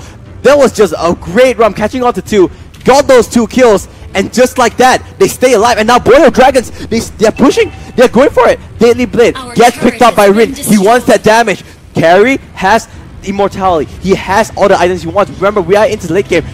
No, don't do this to me. Guys, Fanny, CeeLo, do not backdoor. I cannot handle this. My voice will die. CeeLo! No way. Is he actually going to do this? No one's really going back just yet. I mean, it's all 3 inhibitors are down. This is looking really good for SAIYAN REBORN because now they've opened up the map so much so that Borneo Dragons really got long. He's going in. He's going to face down the 3 members. The chicken door is there. He has a shampoo. He won't be able to walk away. He's the tankiest member, one of the tankiest member of the team. But you see CeeLo, he's still lingering on the top side. He wants to try this backdoor. Finally, he channels his recall. And okay, no backdoor, no screaming, no yelling at monitors, all good. You gotta calm down, man. You wait for the backdoor to happen, not predict the backdoor. You gotta predict the backdoor. I can see the future. He did pick up that River Crab. I want to say, in this latest stage of the game, not really the biggest matter. He certainly feels good. He has the potion as well in his hand, the elixir, as I should say it. And now, SAIYAN REBORN. This is just who's better at camping. Who face checks better? Oh no! Oh no! He's not. He plays smart. He is not going to face check. But this might be. Is this far enough? This could be the trigger because they see 2 members of Borneo Dragons in the top side. Remember, 2 inhibitors. So all 3 inhibitors are down. They picked it out. They know they're in there. Yeah, they know they're in there. And now all Noobs is going to just take his time, hold back, wait for the wave to push into him. He's absolutely happy to actually not be part of it. But wait, sending 2 members down. This could be bad. ADZ needs to be careful. ADZ was all alone, and now they're going for a CeeLo. Steel cable is there. They are all going to retreat. They are going for the Lord. Remember, Lord goes out so quickly in this instead of the game. Rin is there. The knockout will not go onto him. Rin gonna retreat from this. Oh my gosh! At that. Oh my gosh! And this he's not even hitting crits off of that. Those are just pure attack speed. All Noob gonna be the front line. Remember, he's really tanky. He has the immortality. Ultra Aura on 2 Minotaur. Not what you want, but haven't found out long. Long finally gets one out. Forced out the flicker. Will be safer now. ADZ uses the electric arrow. But CeeLo, don't do this to me. No. He's gonna do it. But look at this. They are going out to Lord. They are forcing Borneo Dragons into a decision that they don't want to make. Fanny forced to go back. They're just gonna recall, and he's gonna use the Steel Blade onto the Lord pit. Kaya is way too far away. This is going to be a 4v5. Saiyan Reborn just outplayed the team macroly. And now Silo gonna solo kill carry. Say goodbye. ADC doing what he can. CD won't go down, but that's only the immortal. And Lord got stolen away by Borneo Dragons. The retribution was good, and they get the steal. And now this team fight is going all the way from Borneo Dragons. They are feeling confident. They are trying to retreat from this. Saiyan Reborn, they are not happy. A 3-man mortal core will slow things down. The source point will land onto Alu. And now they're going for it, and they're pulling. He drags Cousin into the hands of the team. The mortal core lands onto. They won win. They won squad. They won the marksman, but they do have the battle middle image. He will be able to blink away, and that steal coming out from Lord. Oh my god, Borneo Dragons, this is crazy. Why? Every time I cast your game, you make me just go crazy, dude. They just know it's you. He's already got his blazer off. He's standing up here. I repeat, he is standing up. This is a serious game. But as we can see, of course it's a serious game. This is FPL. What are you talking about? I mean, it's even more serious on a personal level for you, as it seems. But Saiyan Reborn, really tilting for them to lose Outlord. That is their win condition right now. They played everything perfect. I want to see that replay if it's possible. I'm sorry, production, putting it on the spot here. What happened? You could see Silo pushing that bottom wave, use those steel cables, go to the Lord Pit. Kaya was so far away. The only thing that went wrong was that steal. They pick up Miracle's immortality early on. That was perfect positioning. That's the ideal scenario. But they just lost out Lord, and now Lord this is the 5v5 banking into the ball in the 5v5. Here comes Lord into the back line. There goes the 3-man minute free, but where is the character? Oh no, remember, he does have immortality. The top hitter will go down. That's Emil Silo. They're so low, and that's Idor's damage. You want more tower attack. Will it be enough? No, no, go down, but Lord will not survive. Evo, there goes the go to stop wrong. And guess what, Gideon? We were all wrong because the Nexus won't go down, and he's Saiyan Reborn's Nexus. And it will be Borneo Dragons picking up game 1, sending a message to the West. I am so lost for words.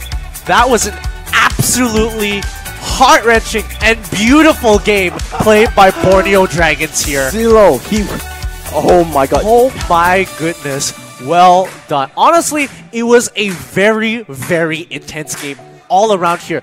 Saiyan Reborn looking for the macro opportunities to go in and force open Borneo Dragons, but every single time Borneo Dragons were faced with a tough decision, they managed to pull something, pull the mat right under from Saiyan Reborn. Yep, Borneo Dragons coming in clutch, showing that teamwork, showing through adversity, even if they're put in a tough spot, they can come back from this, and oh my god. Whew.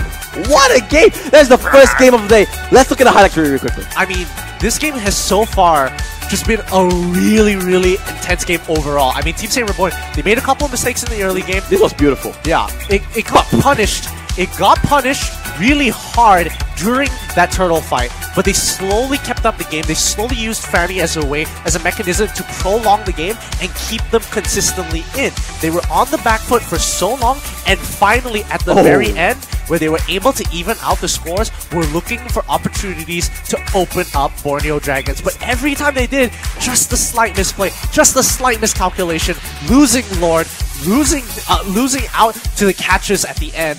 My goodness, that was a game. Reborn. I feel like that the only mistake was that Lord. This was a turnaround. Great ultimate coming up from Eva on that Minotaur. 4-man picking up almost everyone on Borneo Dragons, and that was just easy picking. Simo having a field day with those steel cables, using those cutthroats left, right, and center, picking up so many kills, and things were looking so good. Yeah. And, oh my god, this was as well. The Blazing Duet coming in doing so much damage. Simo as well in the front lines.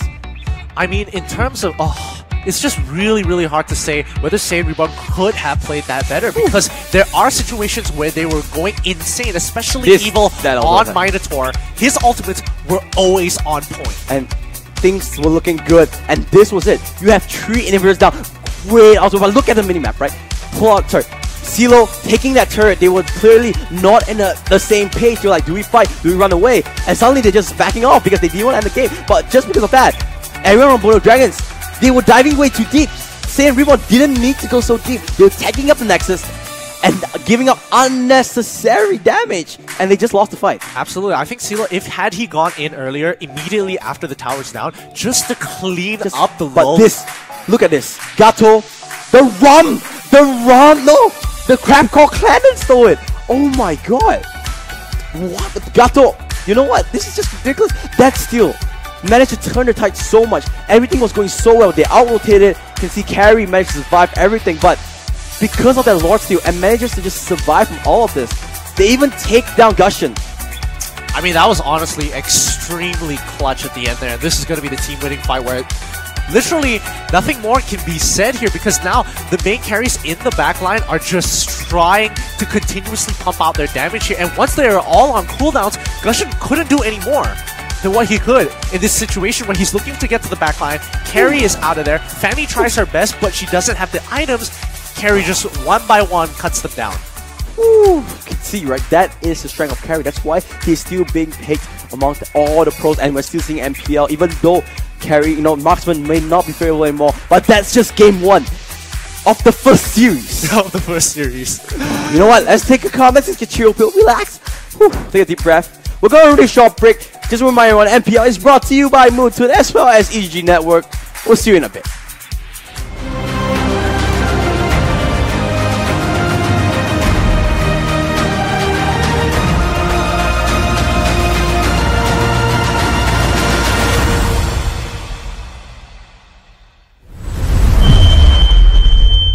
The thought of vengeance burns me.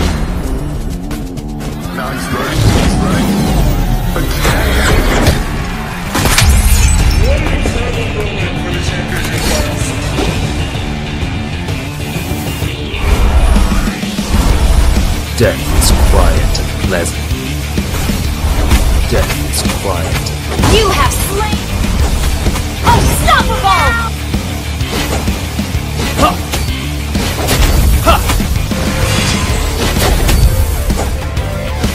You have slain. The spear of destiny hit me. I long for peace in the heart. Killing spree. You have slain an enemy. You have slain an enemy has been slain. Shut down. Everyone. An enemy has been slain. You have slain an enemy.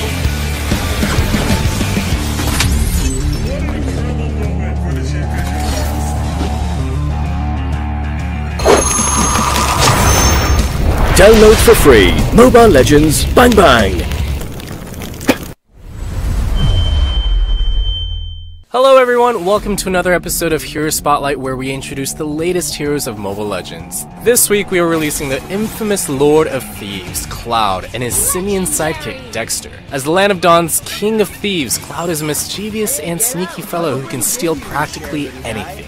In fact, with the help of his trusty sidekick Dexter, Cloud has never failed a job. After going to great lengths to acquire Mr. Rooney's mysterious device, Cloud made quite a few enemies and has no choice but to join the battlefield. As the Lord of Thieves, Cloud is ridiculously difficult for enemies to catch, and the off chance that Cloud and Dexter find themselves caught in the tight scuffle, they are able to unleash a devastating barrage of gunfire upon enemies to make a great escape.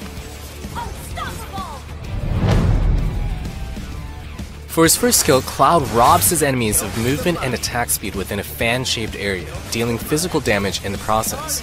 If the crowd control of this skill wasn't enough, Cloud gains a certain amount of the movement and attack speed he robbed from enemy units, although the precise amount depends on the number of enemy units affected. Cloud can get a higher buff if he steals movement and attack speed from enemy heroes, so keep that in mind.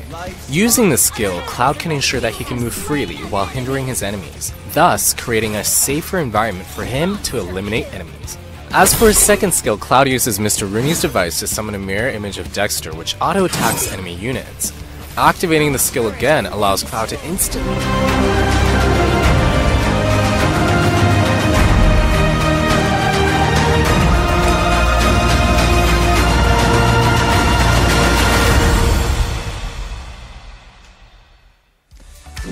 Welcome back, everybody, to the MPL Season 2, brought to you by Moontoon and the EGG Network. And we're going to go into the second game of the series. This is SAIYAN Reborn versus Borneo Dragons. Feel my pulse. Come on, you gotta make it a bit more realistic, dude. It's like, is just ridiculous. I don't have to. I put it against the collar of your wrist cuff, and I could feel it already. It's just whacking it. Just that game. I don't know what's up with me and Borneo Dragons. Okay, every time I cast that game, it's a special bond. Okay, let's see whether the pattern continues. Right? Okay. The first game that they win, it's always this thriller game, really big game. The second game that they win, whenever I cast, it's a clean game. It's a clean game? We'll see whether they can pick up the clean game. Because honestly speaking, SAIYAN Reborn put out all the right moves. They've used Silo to push out that bottom wave, join them at the Lord Pit with those steel cables. It was just, oh my god, Gate. Crab Claw Cannon to steal out the Lord. You just can't account for these things. That is very, very true. Especially, it's not like other games where they give you a direct number on top of Lord, so you can calculate the damage. You kind of have to estimate here. And it's really unfortunate because it was just a pixel away, and bam, it's stolen away. Let's go to game 2. Right. I'm saying Reborn, I'm like, guys, we lost the game, but it's fine. We played well. Just a couple of mistakes here and there. Like you said, their macro game was on point. Definitely. It was just a little bit of the execution. If I'm Borneo Dragons, like, come on guys, we have this momentum, drive it home. If I was Borneo Dragons, I'd be pumped. Especially after that steal. I mean, at that point, just somebody call an ambulance. I'm having a cardiac arrest. That was just really much. Maybe those clippers, right? It was the secret to winning is putting clippers and yanking it off. Yanking, so you get that adrenaline before games. Like maybe that's their pre-game ritual now. The pre-game ritual, really? Themselves was like, alright, I'm pain. I felt pain. I want to make my opponents feel pain. Oh man. But honestly, in terms of team composition alone, both of us were really liking SAIYAN Reborn. However, if you look at the grand scheme of things, right? SAIYAN Reborn is a classic team comp where you say like, you know what? They have marksman, they have good AoE, they got good pickoff. Everything seems in order. Where Borneo Dragons team composition, it's a little bit harder to execute, but they execute it perfect to a T. But you could see, even in the later stage of the game, SAIYAN Reborn, they had the momentum. They were in the driver's seat, 3 inhibitors down, but they just couldn't end the game. It was just Borneo Dragon, never say die, going down without a fight, and they pulled through. I definitely think that Borneo Dragons do feel like they have a heart of a dragon at some point, but I do have to commend, and you got to keep an eye out for this because the longer the game, I'm noticing the longer the game goes for, especially SAIYAN Reborn, the worse that they get, because you can kind of see in the earlier stages where they were getting these fights on point every single time. And then that final fight at the end, that last push where one person, Silo dropping the ball, wasn't able to clean up, didn't respond fast enough to the call, and ended up getting their entire team getting cut in half, and then they just pushed to end the game. And that was just very unfortunate because that was the pinnacle point for SAIYAN Reborn to just end the game. You know what? Enough theory crafting. Let's see what both teams have in store for us in game 2. Of SAIYAN Reborn against Borneo Dragons. SAIYAN Reborn will be on the blue side. Borneo Dragons will be on the red. So swapping sides, I think the bans will stay the same. What do you think? I do think the bans will stay the same. Hayabusa, however, probably going to be banned out by blue side this time around. Your team I is think banning. maybe not. So still, SAIYAN Reborn can play Hayabusa if they want to. Looks like they're just going to... But first pick worthy, I mean, they're holding up on Grok, which red side needs to get rid of. Let's talk about it. Grok does get picked up. The enemy is Reborn. So kind of showing that, you know what, we don't want to play against Grok and we're not going to pick Grok. So banning out. I think Borneo Dragons will just ban away Hayabusa. I mean, fair enough. Yeah. Hayabusa gets banned out. Now, let's see what first pick gets locked in. Last time around, it was the Bane, and the Bane definitely made the difference. Oh yeah, a huge difference stealing away Lord in the previous game.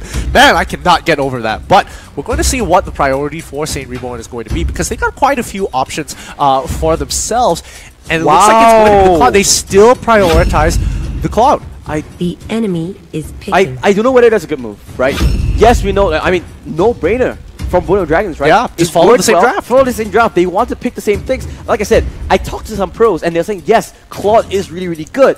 But in that game, we didn't really see a big impact from Claude, and the damage percentage wasn't that high. I think, honestly, Fanny did more damage than him, and same draft so far. Your team still is picking. Bane and Martis, same thing. Well, I have to comment on, especially with Claude's build. He was going for a golden staff, however, he had no crit whatsoever. I definitely would have liked to see him play Fury? Yeah, exactly. Pick up a Berserker's Fury instead. So no. I mean, it looks like it's going to be the same draft. But the question is, will they pick Eudora again? no. The enemy This is too much deja vu. They want a rematch. They're like, same draft, let's go. This is game 2, right? Yeah. Just making sure my mind's still okay. It's been a long week for myself, but so far all the same pieces. Eudora It's again. going to be the exact same draft. Carry, Kaya, no! That last week's gonna be carry. Is picking. No, don't do this, guys. I wonder if they're going to... No, wait. They've already got a marksman here. Saint Reborn is probably going to follow the exact same Let's draft. not let still open. True. However, do they still want to have Fanny, though? Do they still might want to change have it Fanny? to be honest, Fanny wasn't that big of an issue. They were dragging out the game. Fanny was doing what he did. Like I said, SAIYAN Reborn did all the right things. It was just that Lord steal. It's still the show. Please. It's going to be Fanny. It's gonna be Fanny, right? No! This is just SAIYAN Reborn saying we had the right draft. We just executed. No, wait. How much you want to bet? What do you want to put? I'm not going to put. It's going to be carry. It's got to be. I'm saying it's not. No. We can just hear production from the other side laughing at this. This is what's gonna happen. I seen this. I dreamt about this game. Oh, really? I dreamt about this game. So I'm gonna pretend I don't know anything. Tell me more. Early on, Borneo Dragons will have an advantage. Okay. Mid game, SAIYAN Reborn will come back. Okay. They will take down 3 inhibitors, and then through some weird skill, Borneo Dragons. Oh, what? Is this the first? I think it's the first MPL. First, game 1, game 2, same draft. Both teams confident with their game plan, saying that we didn't draft wrongly. We had a good composition. We just executed wrongly. I definitely think SAIYAN Reborn, had they played the early game a little bit better, might be able to turn the tables here. And I think Claw, in terms of what Claw can do, I'm not sure whether he takes that long to come up online, especially if he is building Golden Staff in comparison to Carry here, because Carry, the moment she gets Golden Staff, bam! Immediately she has an item power spike in comparison to Claude, who doesn't really get too much out of it until he starts stacking up the items. Carry's passive is just way too strong. Every 5th hit, you get an extra damage, but with Golden Staff, that is every 3rd hit, making it so much stronger. But my mind is not here, because it's the same game. This is not game 2, this is just game 1 repeat. The only thing's different is that they're switching sides. SAIYAN Reborn will be on the blue side, Borneo Dragons will be on the red side. This is game 2. Your eyes do not deceive you. The same draft occurred, but you know what? Maybe the result will be different. Maybe the result will be different here. Gato taking a bit of damage here, but it really doesn't matter, especially when you have the RUM. And to all our viewers out there, we apologize for Kimo just shouting at the top of his lungs. His cardiac arrest will come so shortly if this game is a deja vu of the previous matchup. Alright, so let's see what's going to change up here. So far, same things happening. They're taking out the jungle. No invades are happening. This is literally what happened in game 1. No. No. This is the exact same thing that happened in game 1. However, SAIYAN Reborn might want to play a little bit more aggressive in the early stages of the game, because they do have the heroes to actually really complement if they decide to go for something really aggressive. Go for something to look to catch up Eudora. Look for an opportunity to catch her out. Let's see, K is there, Silo. This time around, you know, maybe he'll go for a damage instead for a tanky one, but Miracle and K still being laning partners. Early on, you don't really have that much damage. Long playing a little bit with fire, taking off some turret damage, but you know what?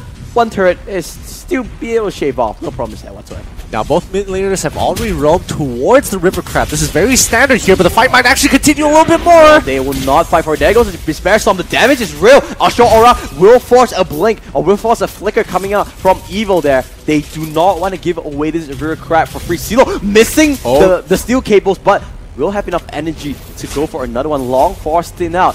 So, if this is the same as the last game, the turtle will be the turning point of the game. I mean, it's 6 seconds. It's kind of looking like it. However, SAIYAN Reborn are not in a position to actually take it. Yeah, this is going to be an easy flicker. Oh, yep. Looks like Miracle does. Wait, something's happening on the bottom side. The bottom side will be there. They want to go to Evil. Remember, there is no more flicker, and the damage is real. And just like game 1, they do take the first bullet away. Looks like Carry is putting in quite a bit of damage here. Kajo's being extremely annoying. extremely annoying. Really zoning them off and slowing them down. You just can't do anything about it. The Ring of Order, such a big AoE, and the slow is just massive, especially in the early stages of the game where they do not have the movement speed to back it up. Absolutely, and I think as of now, I mean, Turtle is up. Do they really want to bait it out to fight it? I'm not so sure, especially for the side of Borneo Dragons, where they don't really have too much information on where the rest of SAIYAN Reborn is. Rapid Boots gets picked up by Rin here in his early stages, but Miracle, he's having the time of his life. He just wants to farm, get some gold, and exactly what he's getting. I'm expecting Rin to actually go for the Golden Sap build once more, considering everything is still the same. Silo with that Divine Judgment into the face and gets another kill. Looks like they even get the spinner. Gato will secure that one. Early stages. Remember, hey, this is my prediction. Borneo Dragons starting up strong. Mid-game, SAIYAN Reborn. No, please do not go. Don't have a repeat. I want to see some diversity. I want to see some variety in games, guys. Are we witnessing a new meta? We'll just have to find out. But I definitely think that Eudora is great, especially when it comes to picking people off. Having Eudora, Kaja, and Bane just cut people down so quickly. It's just insane. And especially if you want to face check a brush, you don't want to do it. What a bait! Hook, Lion, Sinker! He wanted to get a kill, but he will get spit on by a crab. And that was spelled disaster for him. Gato picking up another kill for himself. What a bait setup coming up from Borneo Dragons. Getting spit on by a crab. That's not something you hear. You mean an octopus? He's a crab. He's a crab octopus thing. Crabtopus. Crabtopus. It's hard to say for sure, but I think crab. Its cannon is called crab claw cannon because it's a crab. And Maul looks like K. He will use the Gale Force together with the Divine Judgment. Evil, good ultimate there, but only catching on to K. He's a little bit too tanky. He will get one kill in exchange. All New picking up that turret in the bottom side. Is Long maxing out Shunpo? Because I was expecting him to die there, and even through the Shunpo, especially against a Eudora ultimate, but I guess I can't say for sure, but Long does survive, thankfully, because he was able to use his Shunpo off cooldown. That shield just bought him a sliver of health. Oh, CeeLo fancy his chances against a sea creature. You know what? Let's keep it there. It's a sea creature. But All New not looking so fancy here. Also Aura and to the Flicker. Fancy feet on to Smartus. Will be able to run away here. There will be cavalry coming in. They want to try and save this turret, but Long uses the Way of the Dragon into the hands of Jin, and he will be met with a couple of blades into the heart, picking up ADZ in the backside. Oh, straight through the heart. I think so far they're losing quite a few turns down on the mid side. Yeah, the rotations are already coming in from SAIYAN Reborn. They were so proactive onto the plate to get rid of the bot side that they actually lost in mid-tier 1. And now, actually SAIYAN Reborn evening out the score, being able with disaster coming up from CeeLo. He thought he could solo queue away Bane, but just not enough damage at the early stages. And for those who don't really know, this is actually a micro tactic that you can actually use. If you're right next to the wall, spamming your steel cables over and over again to trigger it multiple times is great. Oh, this is the fight! It's not Ultra pick up the 2 members, but no full-up Divine Judgment was not expanded just yet. Okay, matter what here, Kaya is actually looking for an opportunity to catch somebody off. Long is there, he gets tracked back, and now forced out the Flicker. What are they doing? You can see Borneo Dragons now stopping onto the middle turret. Puts up some good damage in the early stage, but they are forced to recall because look at that bottom wave. They will be collecting a chunk of gold. Chip 4K up. It's a lot higher compared to the last game. Fanny is going to be dancing around once again. But Divine Judgment pops on the single. No! Say goodbye. Not enough. Yes, it is. One more time. The fade away from halfway card gets the kill. From half line. From the half line. Interesting enough. I don't play enough basketball. But looks like Long will go down as well. The Decimate getting expanded actually is kind of wasted there. Will not get the reset. Honestly, it's honestly fine because I don't even think that SAIYAN Reborn can really do much against 5 people, even though they don't have their ultimates here. Carry is still a big force of nature, but this is it pops K and he's under the turn. Go down. It is not enough. Evil still withstanding all her loads and forces out a Flicker. And he will go down. Oh my! This time, Borneo Dragons stepping up. They are playing the game so much. It has like a direct point and click stun, and we have Eudora as one of those outliers who does have ultimates. That guy is gone. Completely gone. Yep, they need to make sure. Gato so far playing so phenomenally. Look at the stats really quickly. Look at the items. Already has the Blade of Despair. Looks like he wants to go for Berserker's Fury, and CeeLo might get caught out. Hey, he will get caught out. The cracks are starting to show from SAIYAN Reborn. They really are dropping the ball. They shouldn't be face checking any of these, really, especially when in the position that they're in now. They're going for Lord. Martin's already on it, and now Gato will join the rest of his team into the Lord pit. They have carry, and remember, they have Demon Hunter, so he won't bring down Lord so quickly. Auto in the front lines, but he's the tanky one. How much damage can he do? And what can that 3-man ultimate Mirror pause on the tree? They will go down on the side of Martis. Evil will get stunned up. They will back off from Lord. Looks like they did enough to force BORNEO Dragons away from the objective. I mean, that's pretty good, but having to expand their ultimate coming in from Gushing. I mean, Gushing so far really isn't doing as much damage like he wanted to, especially against the frontliners from the side of BORNEO Dragon, so he kind of needs to scale up a little bit more before he starts putting a lot of hurt into the back line of BORNEO Dragons here. But so far, Miracle's playing this really, really well. He is keeping his position a very safe distance away from the rest of SAIYAN Reborn, and Martis is doing a great job using the Extra King to lock down people. Oh, whoa! That's a straight pickoff there. I'm not really sure what happened. ADZ gets locked away. That's actually quite a big pickoff. 24 seconds without the Eudora.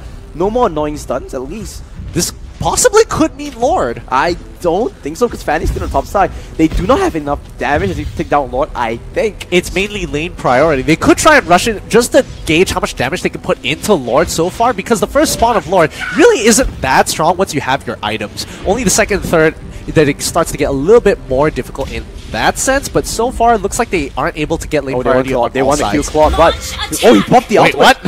I think he just used the ultimate to clear up the minions. I'm not really sure. I suppose. Grim picking up that Scarlet Phantom, changing up the build compared to the last game. So I think no more Golden Staff. He kind of expected, like, you know what? I tried Golden Staff, not so much, and there goes the Malefic Roar.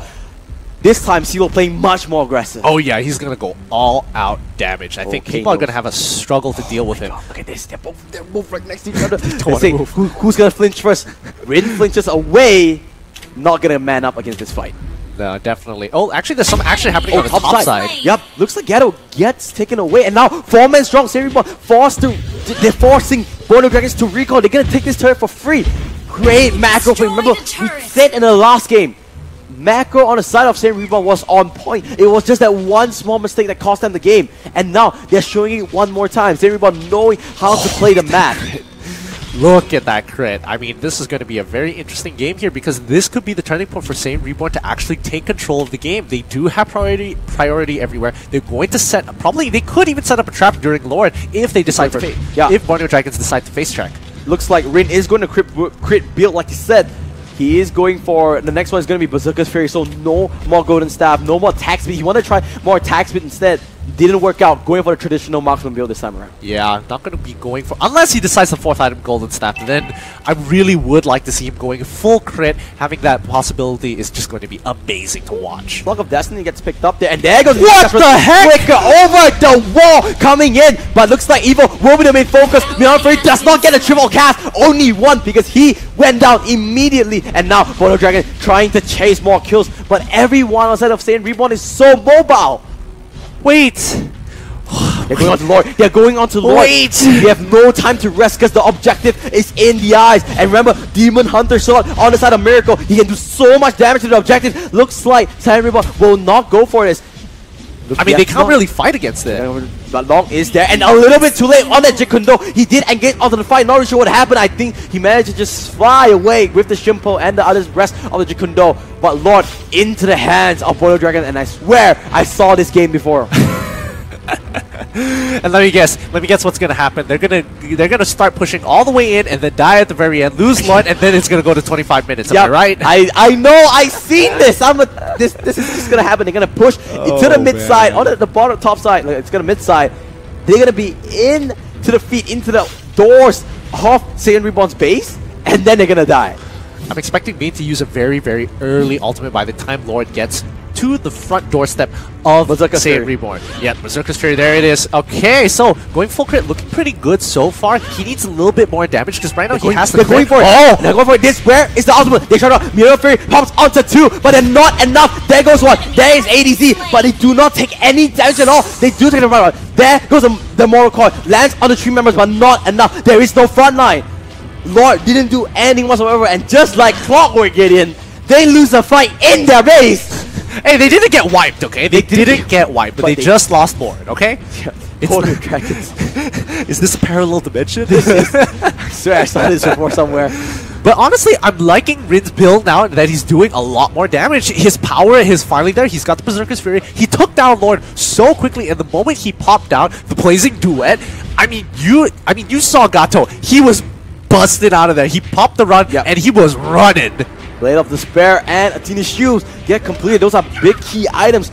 We have some time. Wind of Nature getting completed. I really like this item, especially when there is a Fanny, because if you want to duel against him, you can go for it. The last item from Miracle will be, if I'm not mistaken, the Endless Battle, because he has that the lifesteal item, so he wants to go for this. Yeah, and it's gonna be tough. I mean, honestly, when it comes to what SAIYAN Reborn can do to actually take this game away, it's so dependent on the cooldowns of the ultimate. Because the moment if they can bait out a couple of ultimates, they're going for Fanny. They have 5 members up there. Fanny needs to run top side. Hold up. Oh no, there's Divine Judgment. This is it. He's trying to run. Looks like he will be able to juke it. He did see the other members of Borneo Dragons away, but now they're going on to engage on this fight. Where's the Minion of Fury? It is not enough, and there goes Law. He goes down. There's a 4-man Fury, but there's no point crowd controlling when there's no damage. Doing what he can with the auto attacks, but he does have the mirror image. He will walk away from this, and now they do have minions here. Borneo Dragon, they will push onto the top side. CeeLo doing what he can, but this time he has the Malefic Roar, so he will do so much more damage to those turrets. Honestly, it's wet. I mean, he's using a Blazing Duet to clear out the waves because right now they don't have the ultimates, which is a really big point here. There's another wave. Martins did go down, did go back to kind of deal with the wave. They will be able to get this inhibitor turret. They should just back off here. Borneo Dragons do not want to overstep, and they do not. They will make the smart move and will recall. I'm liking this Borneo Dragons. I definitely like seeing them play. This is very interesting, especially with like a little bit of an unorthodox team composition. Am I expecting Eudora to be a 100% pick ban? Probably not, but so far they are really abusing her in the early stages of the game and using her her innate scaling now that she has her items, that she is able to start popping people off with no problem if they don't have MR. That is true. You can see he has Clock of Destiny. I think that's really maxed out already because you need, not again 5 minutes, sorry. 5 minutes to make sure that the max stock is, it takes every 30 seconds and you can take 10 times, so 5 minutes. You can see he has so much damage. Glowing Wand, Lightning Trundle, as well as the Clock of Destiny. He brings so much damage. Yeah, he does bring a lot of damage, but it's so dependent on the cooldowns here, and that's why he needs his levels, because once he hits level 15, his cooldowns are literally are a lot shorter in comparison to the early stages of the game. But both sides, they are playing a very guerrilla warfare style of combat here, where they are just face check it, and you're gone. Turret will go down. CeeLo was looking for stranglers, looking for pickoffs, but no one walking up. Borneo Dragons playing so disciplined. I honestly love it. Compared to where they were in week 1, they are looking much stronger in these upcoming weeks. It's a lot of progress from where they were previously. Yep, and now, look at that. They see CeeLo in the bottom side. You know what? Let's go to Lord, and no one is responding instead of saying Reborn. Onu playing bodyguard, making sure that no one comes in for free. And Lord just goes down just like that. Remember, you have carry with that innate passive rating so much damage to neutral creeps. Top that off with a Demon Hunter sword. You just melt objectives. Absolutely, and I really love how they use all noobs as a way to deter them off, to buy some time, even if they did decide to go for an all-in. Because losing one member and picking up Lord isn't going to be too big of a deal in these situations, especially since you will have Lord being able to push. You can pressure the other lanes and possibly even get a pick-off during the assault. It's true. Let's see what Borneo Dragons want to do here. Looks like they are going to push with the Lord. You know, that's a smart move to do. I want to play this game, count the immortalities. Count the immortalities. So far, 1, 2. 2 on the side of Borneo Dragons, and I think SAIYAN Reborn has 1 themselves. So you can see how many players can go in front of it. Remember, there is no more towers, no more turrets. The only thing to stand in between the game is Nexus, and they have put the Deadly Catch. Pop the Deadly Catch. There goes CeeLo trying to go for it. Oh, beautiful! 5-man mirror fairy! You get everything! And guess what? My God. The Jikundo follower. Carry doing what he can do. He's still alive. The life steal is strong. The damage is real. Carry playing so confident. Going mano in mano. 1 against 1 again. Oh, it's Fatty! Doing what he wants. Fatty, what can you do? And guess what? That is a clean wipe. That is a team wipe. And Borneo Dragons Flash Vision will clean sweep the series against SAIYAN Reborn 2-0. Wow, honestly, that deserves a clap of hands. That was a great game coming out from Borneo Dragons. I honestly thought CeeLo was going to be able to clean that up, but the only mistake that he made was steel cabling into Kaya, and that just stopped him in his tracks. The moment the ring came out, that slow was too much for him, and he got pounced on. Had he dodged that or baited it out, I am so confident he would have just mopped the floor. What a game. Same draft. Same Reborn trying to prove a point, saying that it wasn't a draft issue. He's saying that BORNEO Dragons, you got lucky. Look at the damage share. This time, Claude doing so much more. Oh yeah. 28%. Together with Rin. This is a better build compared to the last game, but just not enough. Couldn't find the pickoffs, couldn't find the good team fights that they wanted to. BORNEO Dragons just didn't let up. Honestly, oh my, look at the highlights really quickly. I mean, overall, the way BORNEO Dragons played was especially tight because once they knew they had the lead, they really pushed forward with their lead, making the plays, being proactive, and always looking for an opportunity to clamp down on SAIYAN Reborn. And they did this for a good 3 minutes, which cashed them out a lot of the mid turrets and eventually the bottom tier 1s and 2s. I mean, this was just really well played from BORNEO Dragons. Much cleaner compared to game 1. Every time. To be honest, I want to really, commemorate Evil on that, on that Minotaur. Right? Every time, 4-man, 5-man, just nasty. no follow. And this was really good play coming in. Good Divine Judgment, forcing Evil to jump over the wall, use that ultimate, baiting him over. And this looked like the turnaround, but just not enough. Great play coming from Long, pushing back the Eudora on ADZ on a Eudora, but just not enough. Yeah, I mean, overall, in terms of how this fight could have been played, especially for SAIYAN Reborn, what they could have done a little bit more is definitely trying to look for the... Oh man, that's so... Honestly, Evo just lands so many of them. But as I was saying, in terms of what SAIYAN Reborn should have been doing, they should have been a little bit more aggressive because they have the advantage of Fanny, who is able to roam out super, super quick. Again, Evo. This looked like the perfect engagement, but Miracle coming in clutch, leaving to his name, pulling off something out of his sleeve, playing as aggressive, and he went mano a mano against that Claude, and he won. CeeLo almost taking it off, but the focus was not there. If he just used that steel blade onto Miracle, could have taken it down. Maybe a little bit of misstep, something that we'll just have to keep us guessing because we won't know. I mean, it's a very serious pressured moment. This is the team-ending fight. If you aren't able to play at the top level, at that kind of position, it becomes so difficult. But I have to say, Eudora here, wow. At the end, getting 2 rotations of spells, insane. What a game. You know what? 2-0 BORNEO Dragons, SAIYAN Reborn didn't manage to leave out the hype, but AIRASIA is coming up next. Will they be able to carry that SAIYAN flag, the SAIYAN community, into pride and glory? We'll have to find out because that is coming up next. It will be we're going up to SAIYAN MPL Season 2. I'm losing my words. It was just taking the words out of me. Here, let me do it. This is going to be the MPL Season 2. We're going to go on a short break and make sure you remember that this is brought to you by Moontoon and EGG Network. We'll see you around.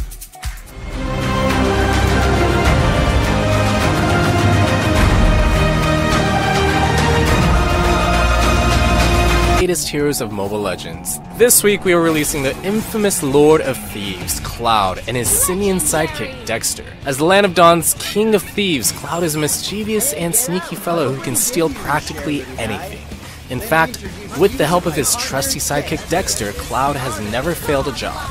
After going to great lengths to acquire Mr. Rooney's mysterious device, Cloud made quite a few enemies and has no choice but to join the battlefield. As the Lord of Thieves, Cloud is ridiculously difficult for enemies to catch. In the off chance that Cloud and Dexter find themselves caught in the tight scuffle, they are able to unleash a devastating barrage of gunfire upon enemies to make a great escape. For his first skill, Cloud robs his enemies of movement and attack speed within a fan-shaped area, dealing physical damage in the process. If the crowd control of this skill wasn't enough, Cloud gains a certain amount of the movement and attack speed he robbed from enemy units, although the precise amount depends on the number of enemy units affected. Cloud can get a higher buff if he steals movement and attack speed from enemy heroes, so keep that in mind. Using the skill, Cloud can ensure that he can move freely while hindering his enemies, thus creating a safer environment for him to eliminate enemies. As for his second skill, Cloud uses Mr. Rooney's device to summon a mirror image of Dexter, which auto-attacks enemy units. Activating the skill again allows Cloud to instantly teleport to the mirror Dexter's location, indeed making Cloud quite difficult to catch. Dexter's mirror image deals physical damage and carries the effects of his basic attacks. This skill is highly flexible and is great for when Cloud wants to make an epic attack or a dashing retreat. Try using this skill to break into enemy lines, then activate Cloud's ultimate for a devastating attack. Using the skill, even if Cloud's ultimate is not ready, will also throw enemies off balance, as he cuts in and out of the skirmish. Now for Cloud's ultimate. He and Dexter join together in an explosive 360-degree attack that deals continuous physical damage to at most 2 enemy units. This skill also carries the effects of basic attacks and gives Cloud a temporary shield. Any attack speed buffs will increase the hits of damage dealt. Using Cloud's ultimate with equipment items that buff the effects of basic attacks, such as Golden Staff, can result in massive damage against enemy units.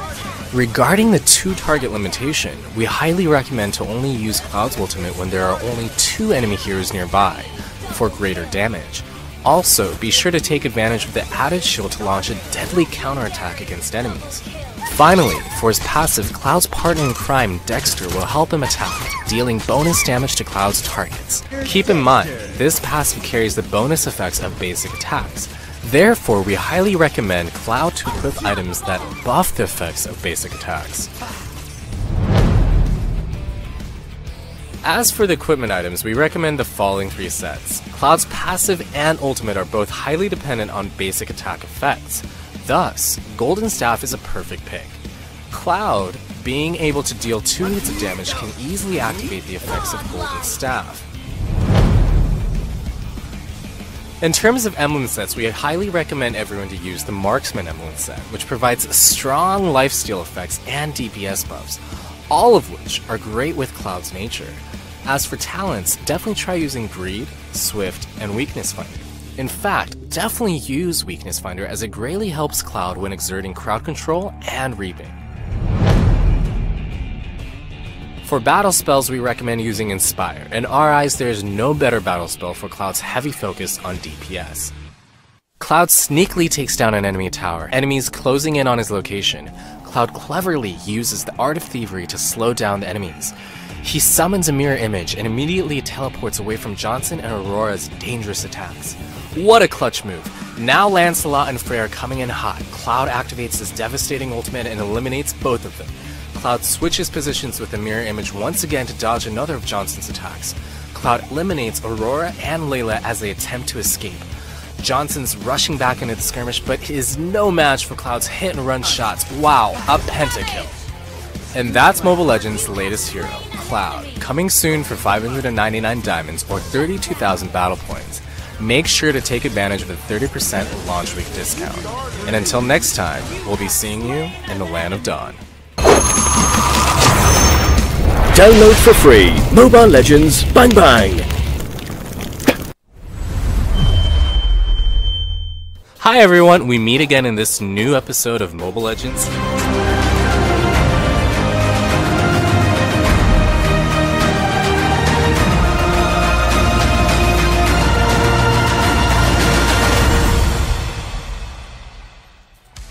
Hey everyone, welcome back to MPL Season 2, Week 3, Day 2. My name is Matthew Chan. His name is Fatal Fireway, or as I like to call him, Gideon Q. I think that's a better name, still. MPL Season 2 is brought to you by Moontoon as well as EGG Network. And before I wanted to start, I felt kind of sad before we went back into us, he was like, hi everyone, and then we just cut him off. The hero spotlight. Hi everyone, and then we just hi Red Cuts. But so far, the games have been very, very exciting today for those who have just joined. You missed out a huge game between Borneo Dragons and SAIYAN Reborn. But calm ourselves down. We're moving on to the next game, whereas We Own World is going up against AIRASIA SAIYAN. And let's just get right to it. Let's go to see the video. Wow, fantastic, baby. Dance. I wanna dance. Fantastic, baby. We Own World. Wow, how you guys doing, man? Yeah, we are fine. Yeah. So you guys look nice? today? All right, you know what? Actually, I can say the best among everybody else. Okay? So this challenge that I have for you guys is called the Feed Me Challenge. So now you guys are divided into 3 teams of 2. I have 3 breads with chocolate syrup. I got 5 biscuits with cream, and I got a burger with a lot of sauce. And I control how much I put on these. You got 1 minute on the clock. I will put you on this beautiful blindfold that we got over here, man. I think I look very gorgeous, you know. So you can't see anything, right? Alright, 5 biscuits. So the biscuits is easier to eat, that's why I gave 5. Okay, I need someone to help me time 1 minute. Let me start with the first one. Okay, start in 1, 2, and 3. Go! Go! Guide him! Good, this is done. Almost, but it's alright. Go! Go! Come on! You got 3 more biscuits to go, man! Oh no! Yeah, here you go. More biscuits for you. Go. Tell him where to go, man! Tell him where to go! Come on! Come on! You failed the challenge, my friend. So you can take off the blindfold. So if you look, he's got some biscuits on the floor, and he's got biscuits left here, he's got biscuits left here, so you lose. It's time for you, bro. I'm gonna give you the bread. You like chocolate? Yes. All right, let's see if you like it after this game. Okay, on my count, 1, 2, 3, go! Go! Faster! Faster! Stop talking! Eat! Don't stop moving! Yeah, that's where it is. Come on, here you go. Second sandwich. You need to help him. There's bread hanging from his mouth. 15 seconds. You got 1 more bread. All right, come on. I'll give you this one fast. Here. Finish. You still like chocolate? No. Okay, that's what I thought. So this is why you lost. You see? You didn't eat this one? Okay. You will get the burger. Do you like a burger with sauce? Yeah. Wait. Okay, 1, 2, 3. Here you go. Oh, okay. I think you can do it. Come on. Yes, you can do it faster. Come on, eat it. Okay, that's good, man. These guys are good. Yeah. 10, 9, 8, 7, 6, 5, 4, 3, 2, 1. I'm going to give punishments to some of you who failed the most. The biscuit was the biggest failure. Because you see the bread is almost done. This one is almost done, the burger. This one still has 2 left and 1 on the board. And you. Yeah. You guys will get the punishment. Please bring the spicy noodle. To start. Go. I want to see you finish that noodle, man. So let's eat. It's a double spicy noodle. You got to finish it all by yourself. No drinks for you guys. You know what, guys? Guys, wait. I got to ask you something. If they're your friends, you got to help them out, man. Come on, help them finish it. You don't have to finish it. Just help them out finish it faster. Good friend. What are you guys doing here, man? My lips growing, you know. It's okay, let them get bigger. It will be sexy, man.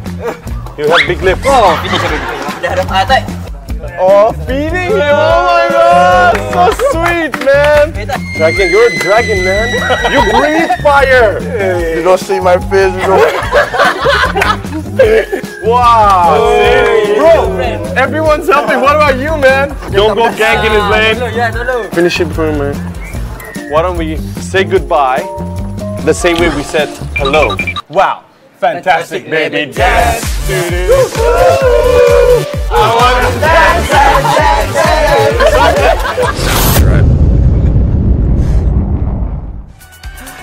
They don't have the best dance moves. They don't really eat well, but, well, they're still a wild team. We have WeHo World here. Luffy, X-Ray, Shanks, Windsmoke, Dragon, as well as WeHo. To be honest, I prefer this punishment over the other two, because I actually really like those noodles. I actually eat those noodles for fun. Really? I can barely take it, so heck nah, man. I love those noodles, but this is WeHo World. didn't start off so well, but let's see whether they can turn it around. Let's move on to the star player, and just like the hero he's featured on, he's gonna be gushing with that black hair. Look at that! Oh man, I wish I could do those with my blades. Fancy, man. This guy can go on a killing spree, but he won't go on a hot streak as we just saw just now. He could not take those duels, man. You can see him literally sweating. He might be... Wow, actually, interestingly, he picks up Winter Truncheon on his Gushen. Huh. Well, that's actually... Wow. Yeah, now that you mention it, that's pretty interesting to build. Well, maybe this is something unique to Dragon. He does enjoy the playstyle of bursting people out before having to spam out his ultimate as well. True. Whoa. I want to see, whether he pick up the Gushen, because if I want to see how Winter Truncheon is worked on Gushen and see how it turns out, but let's comment on those challenges, right? Which one do you think you can finish off? Okay, I think honestly, I'll do this. Easy. Come on, just easy. I can do it. If I can do it. Biscuit. EGG, put me to the test. I can do it. There are 5 and they are so dry. I'd do the burger. I'd absolutely do the burger. I cannot eat burgers, man. What? Wait. Look, you just the biscuit company just open your mouth. Let's see what AirAsia sign is up to. For us, it's just really evil. You guys are probably one of the best teams in the world for Mobile Legends, but that's not what I'm going to test you on today. I want to test you on drawing. You need to work as a team. If you lose, you all lose together. If you win, you all win together. Here in front of me in this box, I have basically a bunch of names and also the picture of the hero in Mobile Legends. The first person that is going to be sitting there will take a look at the photo, and then they have to draw it in 10 seconds. Everyone else will be blindfolded, so no one will get to see the hero first. You will not take off your blindfold until they're done. Alright? After they're done, I will ask you to take it off, and then you have to guess who is that hero. We're going to do this for 3 rounds. 10 seconds first, then 5 seconds, and then 3 seconds. Look at it. Okay. When you're ready, 1, 2, 3, go! 9, 8, 7, 6, 5, 4, 3, 2, 1. Done. Okay, solos, you can open your blindfold. You have 10 seconds starting from now. Go!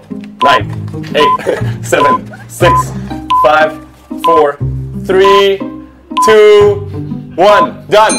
Stop.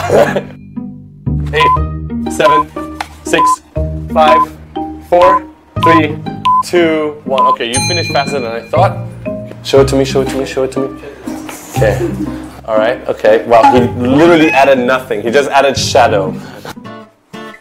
Come on, guys. 2, 1, finish. Stop. Fredo, take off your blindfold. Add something, man. Oh my god, he's just adding lines to this.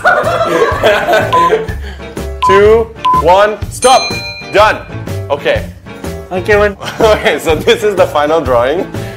You have one guess only. You have one guess. I think Chow. Chow? Oh my god! Okay, you know what, Logan? You failed your team. Fredo, you also failed your team with the Watcha. Don't do that again. So now, solos, you'll be the one to start draw first. Fredo, you will be guessing. Everyone put on your blindfolds. You only have 5 seconds, remember that. This is your hero. 1, 2, 3, 4, 5. Stop. Look at this, and then look at that. Oh my god. 5 seconds starting from now. Go. 1, 2, 3, 4, 5. Stop. Siapa ini? Okay. 5 seconds starting from now. 1, 2, 3, 4, 1, 5. Finish. Okay, wow. Siapa nih? No one knows what this is. 1, 2, 3, 4, 5. Finish. Let me just show them what you drew so far. This is nothing like the picture that I showed them. 1, 2, 3, 4, 5. Stop. I'll show you guys what they drew. What is this? Just go for it, man. Just guess it. Iritel. You guys lost 2 rounds, and now it's even harder. So right now, you guys will stay the same. Solos, you will be the one guessing. Fredo, you will be starting the drawing from you guys. You guys ready or what? Hey! Okay, that's what I'm talking about. Okay, all right. Starting from now. 1, 2, 3, stop. 1, 2, 3, done. 1, 2, 3, finish. Stop. Kau tahu tapi solo sini. Okay, it's not that bad. It's not that bad. 1, 2, 3. Okay, not bad, not bad. Confident. Logan, it's your turn now. 1, 2, 3. Wow, thanks for the shoes, man. This is all Logan did. That's his addition to the team. Are you ready? This is a drawing. Zilong. Yeah! I mean, look at that. It's literally a person being thrown back. They had to do that for Solos to understand. But good job, man. I'm not ML Pro. Please carry me. Please carry me. Seriously, good job. And I will see you guys later. I will carry you guys later. Okay, cool. All right.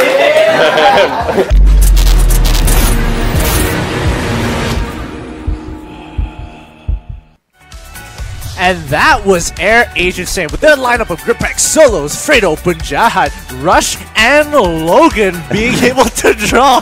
I don't know how many Logan I've had. If you do not make it in ML, you have a really good career at drawing shoes. Drawing shoes! Oh. Did you see those shoes? Those shapes were on point. But yep, so beautiful. So beautiful. Top of the table. Let's see how they did it. The key player of the team. It's going to be Punjahat on Fanny here. And whoa! As you can see the build, this is the recommended build, as you can see.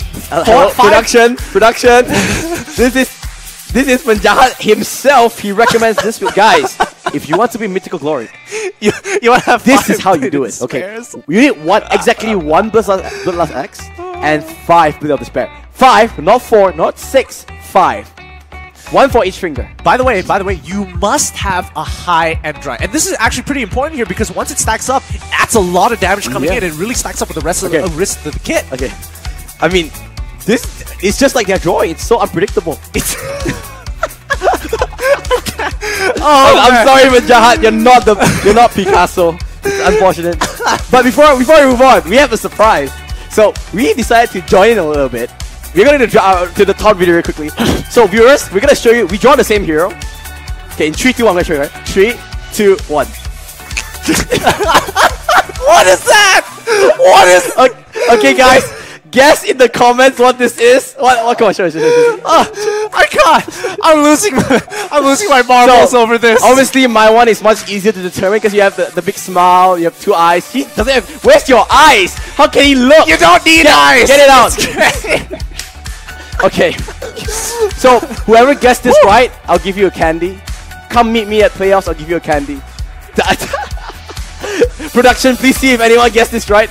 Beautiful art form. Look at this. Hey man, this is functionality through and through. Get this out. All functional. Get this out. Perfect. The eyes. With the face as well. Hey, he's happy. This hero's happy. You know, into another game of Mobile Legends. Strolling through the lane. I'm gonna kick. You know what? Enough of the drawings. Let's go to the taunt video. Let's see what both teams have to say to each other. SAIYAN pula, okay? I bet you guys kenal certain daripada squad kita orang. Macam aku Dragon, aku rasa Rush kenal, Jahat kenal, X-Ray pun rasanya korang pun kenal kan. So, if gerak 5 man tu memanglah kita pernah jumpa sekali je. And korang menang sebab Hawkeye kat slot. But in trio apa semua, banyak kali kat aku ada menang dengan korang. So, harap kita akan buat satu match yang gempak kat MPL nanti. Tapi jangan ingat korang menang lah.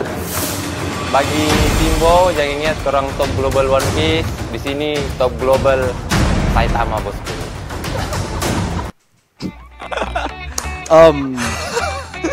I like how it's not trash talk. It's just like stating facts. It's like, oh yeah, so in the previously you did this. Then you did this. And then I did this. And the trio of us, we met in rank, okay? And let's hope for an epic match. I mean, where's the hey, Air just saying the only thing you're good at is that flying planes. I mean, AIRASIA SAIYAN really put the statement there. Cover your ears for those who have really tense, right? As basically what he said was, "One punch!" at the top of his lungs. I gave a pre-warning. Don't say I didn't give you a pre-warning. Not a big enough warning. So yeah, guys. Not a big enough warning. I'm actually really proud of my drawing. Really? You're proud of that? Can we just... You're proud of that? Come on. Functionality, I don't want to give... Oh, I was about to give a huge hint, guys. Oh boy. Guess the hero. If people like it, we'll draw another one. But production, keep track. Production. This is gonna be a scramble. I'm not sure if people actually, because we can't really see the viewers chat because we don't have anything here. We only have papers. So sorry if we can't go back to your comments. But if you like it, we'll do another one and the next one. But let's talk about this game.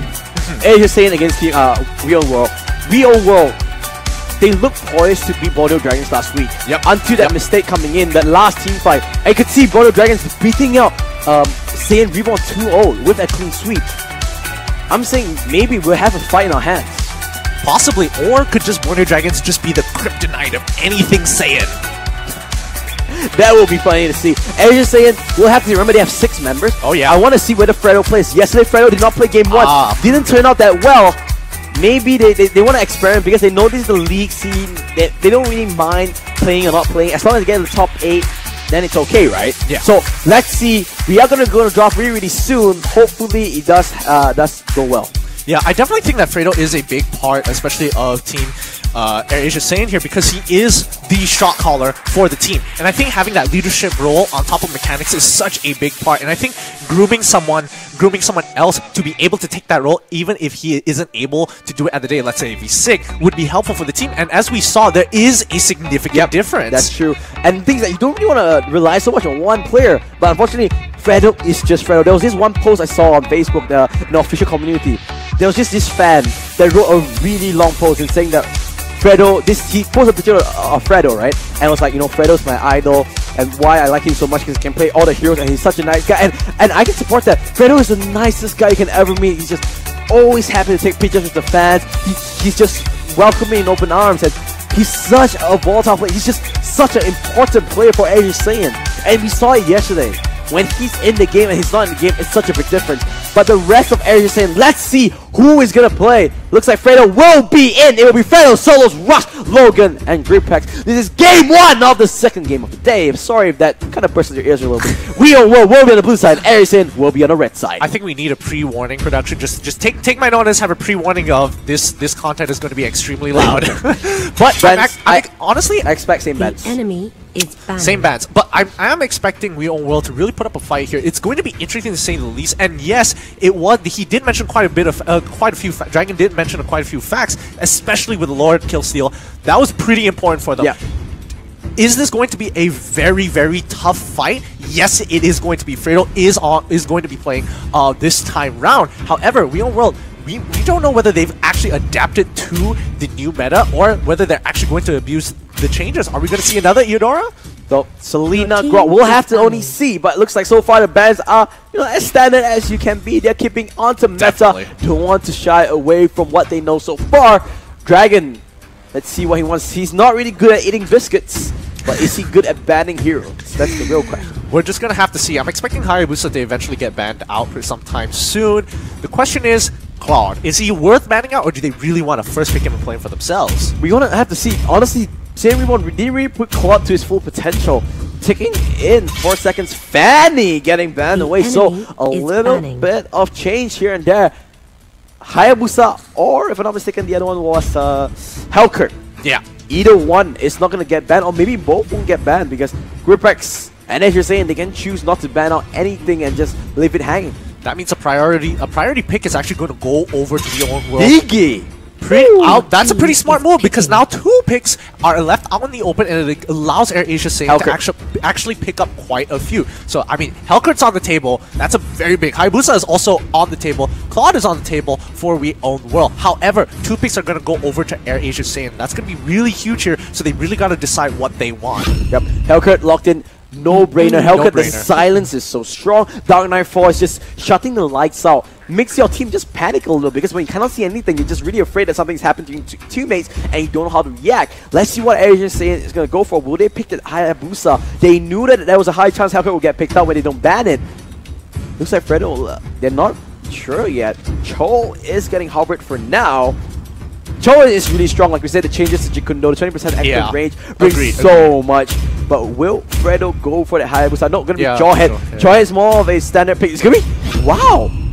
And this is kind of what I was trying to lamenting over a little bit, because if you are hovering over Cho, you have the opportunity to actually pick up Jawhead for yourself, but that just leaves a couple more options for We Own World to actually pick up on themselves. They can go Hayabusa if they want to. Exactly. So it's a very interesting strategy to actually go through, meaning that they're investing quite a bit on getting the picks with Cho and also Jawhead, making sure that they have the intended effect in the early stages of the game. But it looks like they've completely disregarded that whatsoever. Martis and also Kagura. Wow, we haven't seen Kagura in a while. And there was if I'm not mistaken, the patch didn't touch Kagura at all. Yeah, right? She's untouched. So the reason why we're seeing so much more Mars is because the offshore aura got buffed a little bit. The 80 scaling went up to 1.2 from 1.0. So that's a little bit of buff, but there you go. Clock getting locked in one more time. And has Minotaur as well. Clearly, teams, professional teams at that, they value Claude. They understand the value of this hero. But how much can it bring? We didn't see their sister team didn't pull up to its full potential. Can they do better?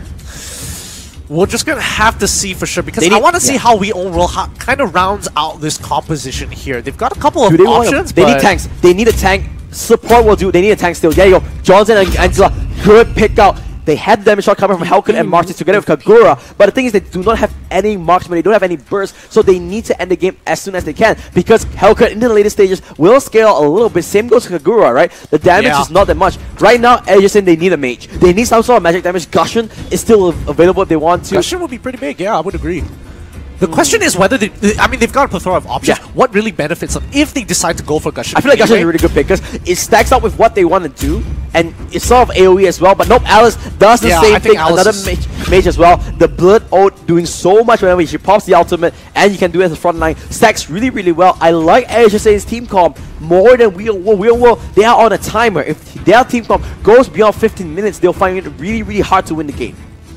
And here's where we kind of disagree on it. I like AIRASIA's composition very much, as well as We Own Worlds. We Own Worlds has a very clear strategy here, but the Alice pick over the Gushun is so much more important, mainly because having to deal with Angela and able to shield a global ultimate that shields a person, the burst isn't going to be as effective. And you already have a Minotaur, so not only do you have any abilities to set up a very big Gushun, double Phantom Knives, pull them all back, get a super huge amount of damage. Instead, they go for this dual synergy of Minotaur and also Alice.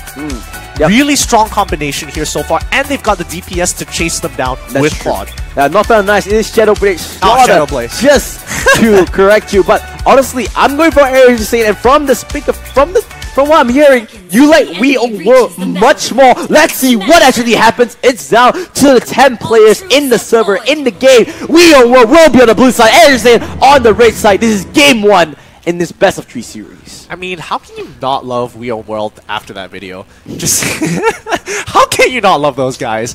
Definitely lovable characters here, but very early invade coming in for AIRASIA, saying they're going to be proxying the wave very, very fast. Martis is not going to touch it at all. Yep, they know that, you know what, there's 2 members, we're not going to do anything about it, and Martis, he's happy to just farm it under the turret. That's what he want to do. No invades early on, only Alice together with Cho. They're, interesting enough, Rush playing Cho and Logan playing that Alice. A little bit of a switch up here, and they're playing so aggressive, stealing 2 camps away from We Own World, buffing up a little bit of a goal lead in this early stages already. Which is great, especially from the side of AIRASIA, because then they're going to hit their power spikes first, which kind of mitigates the early game potential coming in from We Own World. Hellcat right now, just by himself, he's quite happy to scale up to level 4 very, very quickly here, but this is going to be an important fight around the 2-minute mark where people have hit level 4, they're going to be looking to force the fight. We Own World just gave up the real crap for free, and that's what you don't want to do. You're giving away 150 gold just like that. Remember, every 2 seconds they will tick for 10 gold, and for 15 seconds it will do. For 30 seconds it will do that.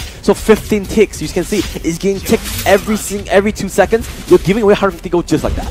Yeah, I think River Crab down on the bottom. Bottom as well. Again, wow. Just 300 gold swing. That's how they're generating the gold lead. Everything without kills. They're just catching down all these creep waves. And now Shanks using that puppet on stick, going on to rush, but will not get that tether off. Will be just taken away.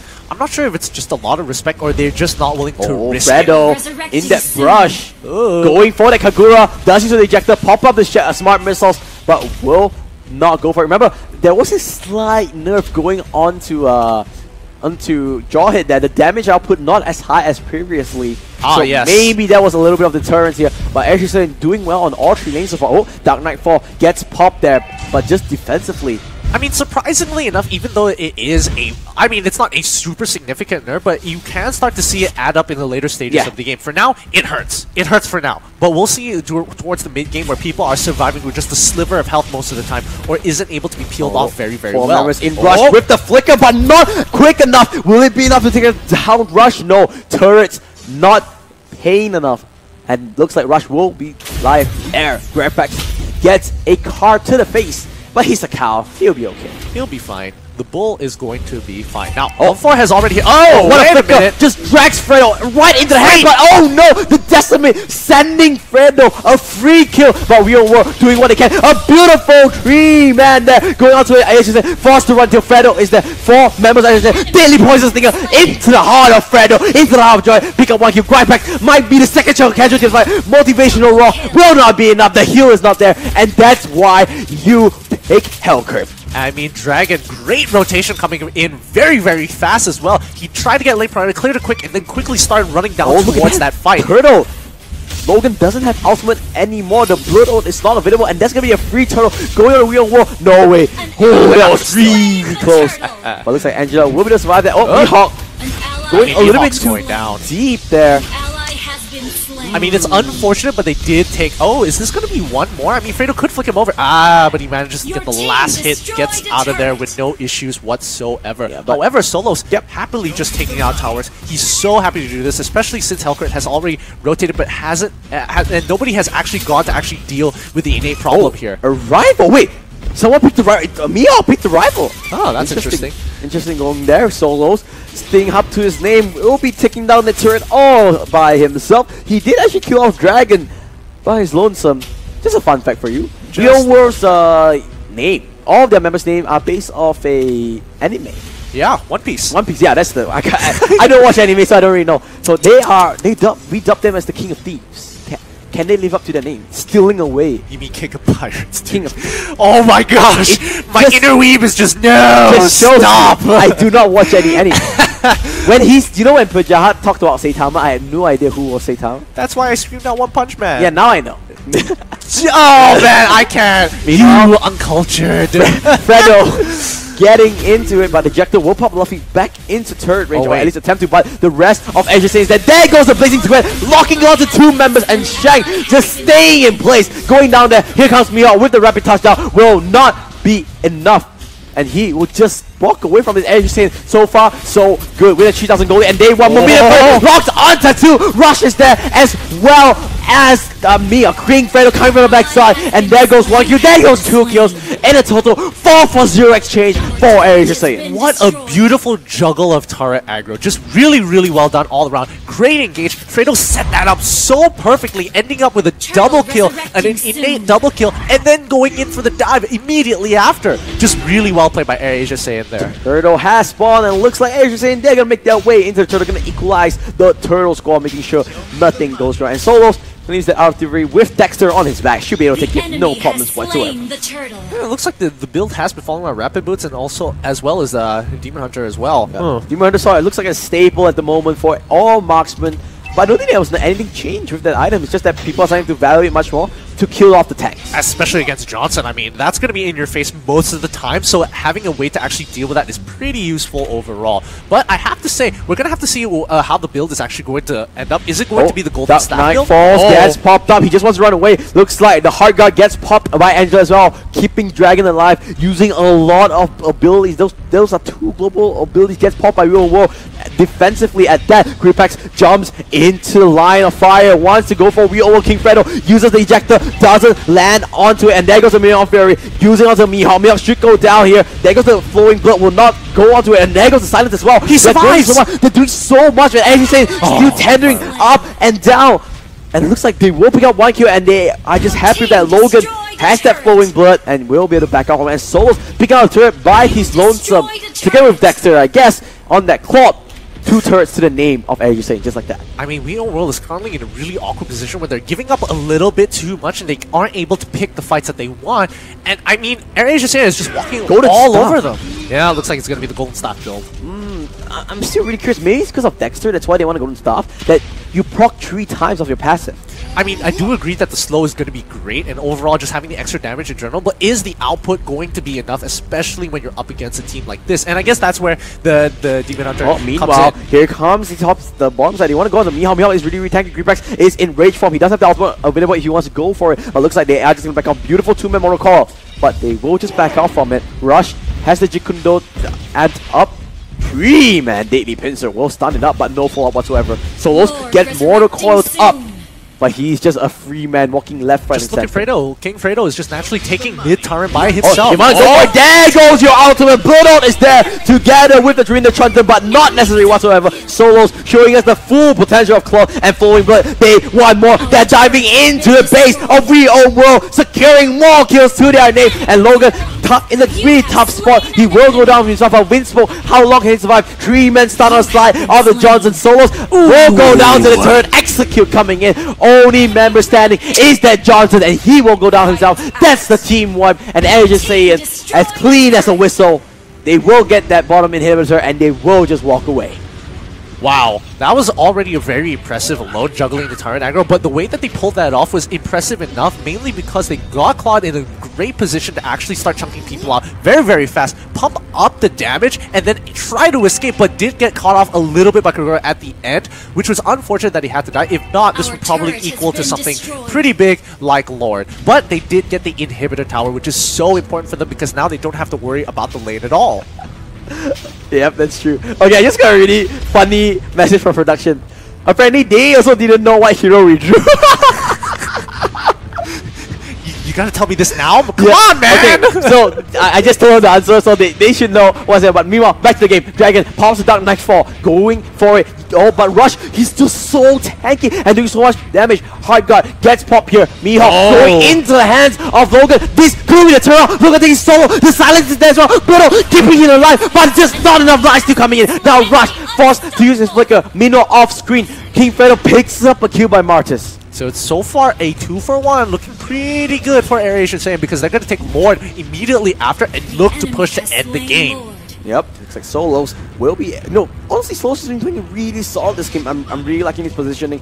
He's going for Endless Battle next, so his build seems pretty solid at the moment. And now with Lord, they will push out on 2 turrets. Oh, you can see Rush playing so aggressive already into the enemy's base. A little bit too aggressive for my liking. Gripex using that Despair Storm as well.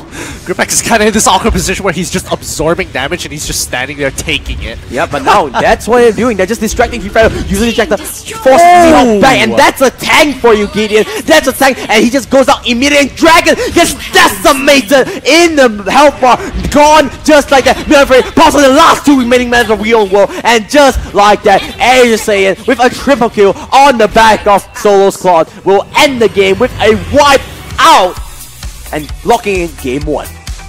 What an impressive game 1, especially from AIRASIA. They definitely changed up their playstyle in the past weeks, and now it looks like they are feeling more secure and very clean about what they are doing, very confident. And We Own World is kind of this position where they're giving a little bit too much respect over to AIRASIA. There are a lot of times where the rotations could have happened a little bit sooner, but just for a contingency plan, it works out the first time. Second time, they kind of just let it go. Oh my god. I mean, this is why people are saying that Claude is so strong. We see it fully. Let's look. Oh, I thought I was going to replay. Sorry about that. But I want to see the replay of that game because every time Solos is showing us the full potential. Thank you so much, production, making me not a liar. Immediate. This was a little bit of a misplay coming up here. King Fredo coming in early on, but as you're saying, coming on point. Solos blazing duet, hitting on multiple members, and that is what you needed. he was pushing towers left, right, and center. He knew he had battle mirror image, so he was always safe. He was playing so aggressive, bringing, but this was just a really good team effort. Fredo coming from the flank, no escape from Young World. I have to commend King Fredo and also Solos. The way those two played together was pretty impressive because a lot of those picks were set up by Fredo innately and a good follow-up. I mean, Gripex did get some great engages here, but he wasn't innately setting them up. He was just waiting for the right opportunity to go in. Yeah, we can see that. As you're saying, I felt like this game was just textbook for him, right? Very. Alright, go for it. And this is the strength. Right there. This is just like the hero spotlight, right? Two blazing duet, two members, Decimate killing them off, removing them from the map. And yeah, that's there's true. a little bit of overstep coming from Harrison and Solos. Ooh, sorry we caught that on camera, buddy. Unfortunate enough, but AIRASIA really did punish them hard. Wiped them out, quickly cleared up the inhibitor, and they just had to reset after clearing the wave. And yeah, this looked like a comeback coming in, right? They finally caught onto Logan. They got the silence off. They killed Logan, but it took way too long. The blow just life-stealing so much. The spell win was too much. But at the off-screen, they just went down. Yeah, and honestly, a big part of that was just the silence because Alice wasn't able to get off her second skill look at fast damage. enough. Oh man, it's good damage here, but is it enough? Is this what we're supposed to be expecting out of every single Claude? Yes.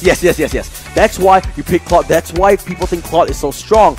And I firmly believe that we'll see Claude again in the second game. As you say, most likely, in full control. They are in the driver's seat. They are in.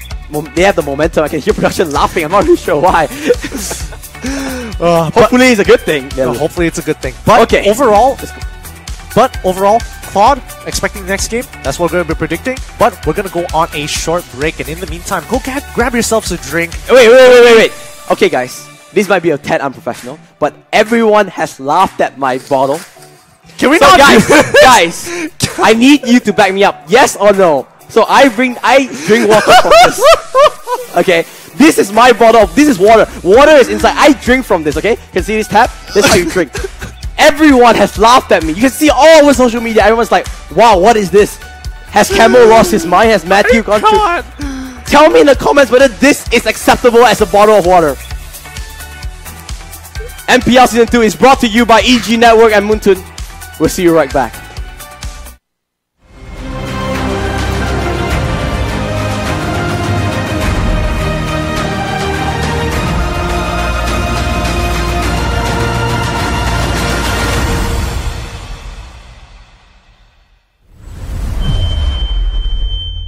Hi everyone, we meet again in this new episode of Mobile Legends Hero Spotlight. In this episode, we will introduce Aldo, the contractor, who swore to protect the ancient maze of Minos. As the leader of the Minoan Guard, Aldo swore to protect the maze of Minos for his entire life. Unfortunately, the gods saw it fit to punish him by changing his bodily form, giving him a grotesquely large arm that struck fear in the people around him. What's scarier is that his arm can gain seemingly infinite power through the souls trapped within it. Needless to say, Aldo is a formidable foe on the battlefield. Overall, Aldo is capable of attacking nearly any enemy on the map, and he has the ability to endlessly strengthen his attack damage by killing his foes. In short, Aldo is a warrior who possesses strong burst DPS.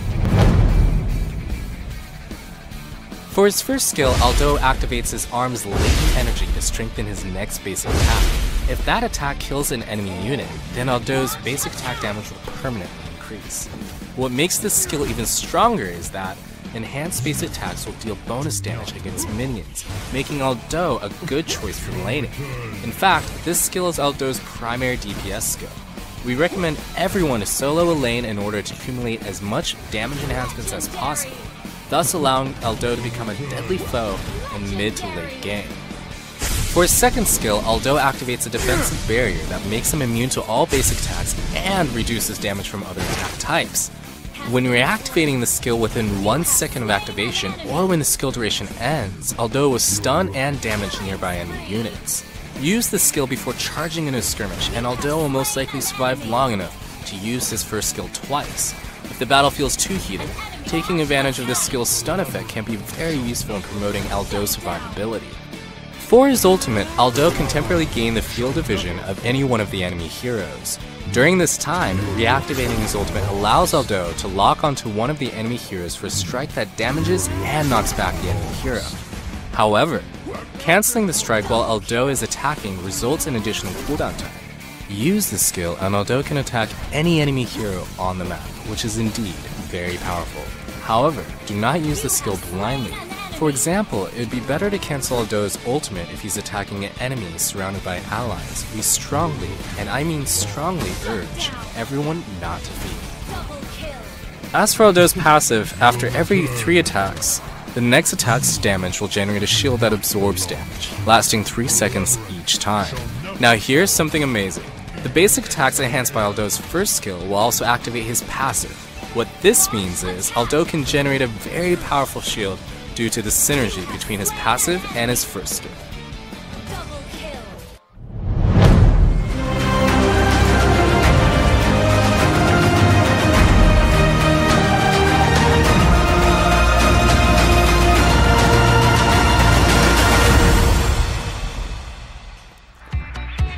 Hello and welcome back everybody to the MPL Season 2, brought to you by the EGG Network and also Munchun. We've been having a little bit of fun here at the caster's desk. I am disappointed at you guys. That is clearly a bottle. I don't care what people say. I'm gonna drink out of it.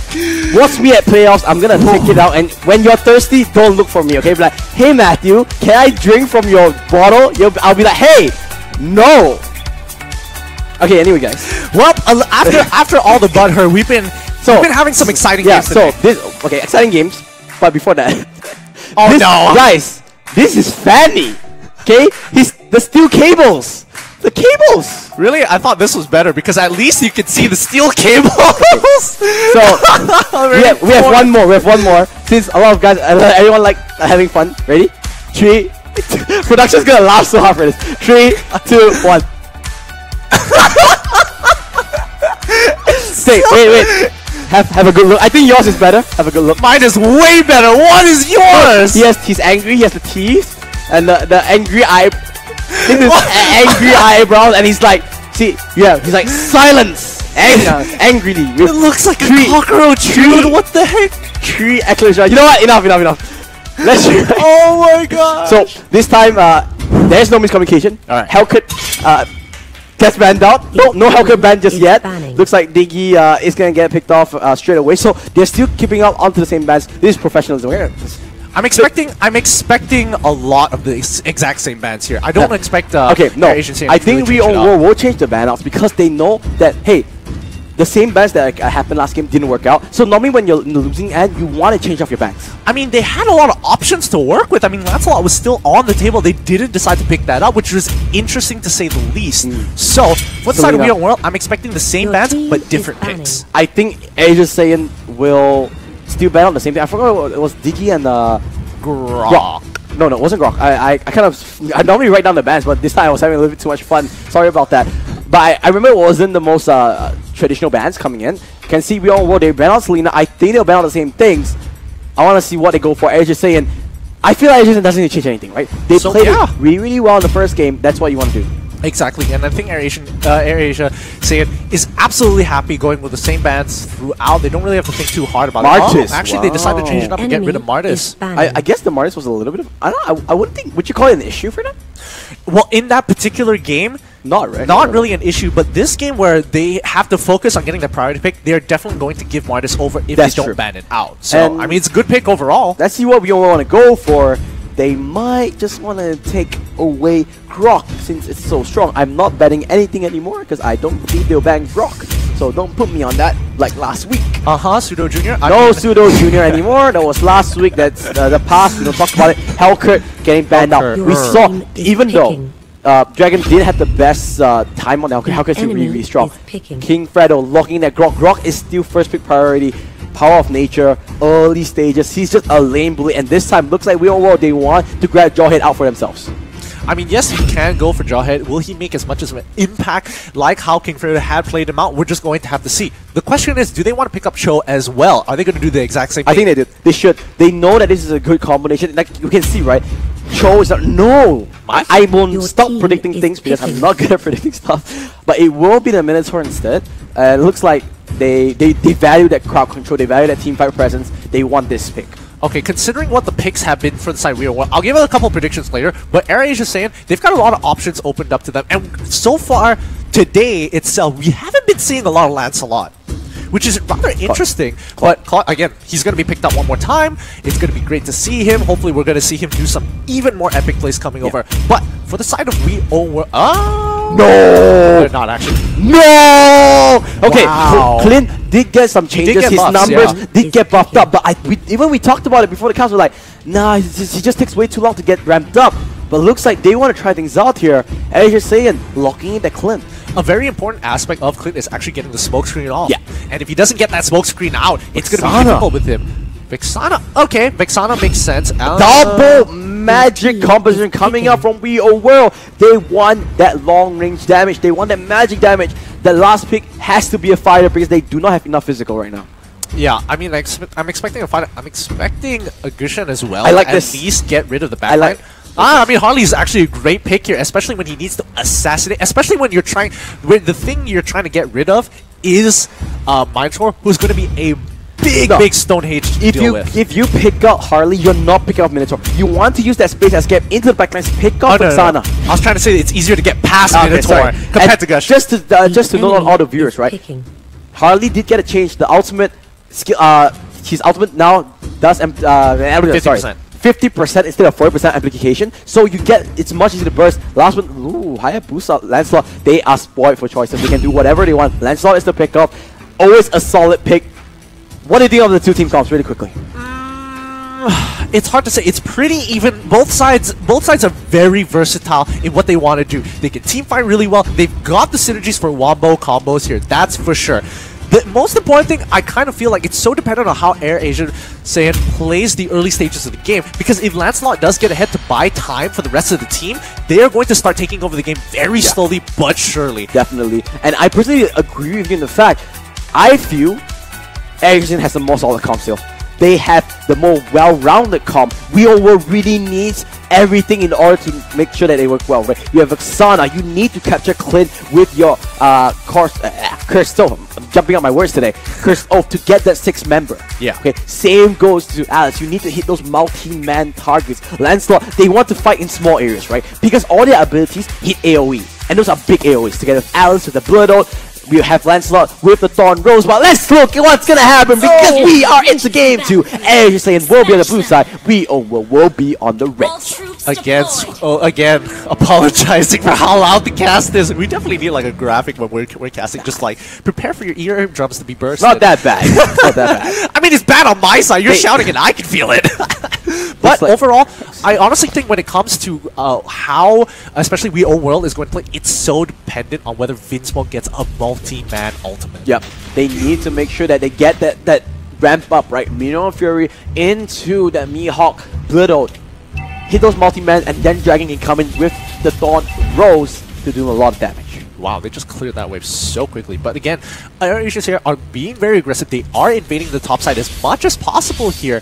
And I mean, Lancelot, he's going to be trying to rush to get hit level 4 as soon as possible and look for an opportunity to actually pick somebody off. And that's going to be how they want to play so far. He needs to hit level 4 before he really can take on both Grok and Bane, who naturally have higher base damages in comparison to the most heroes in the game.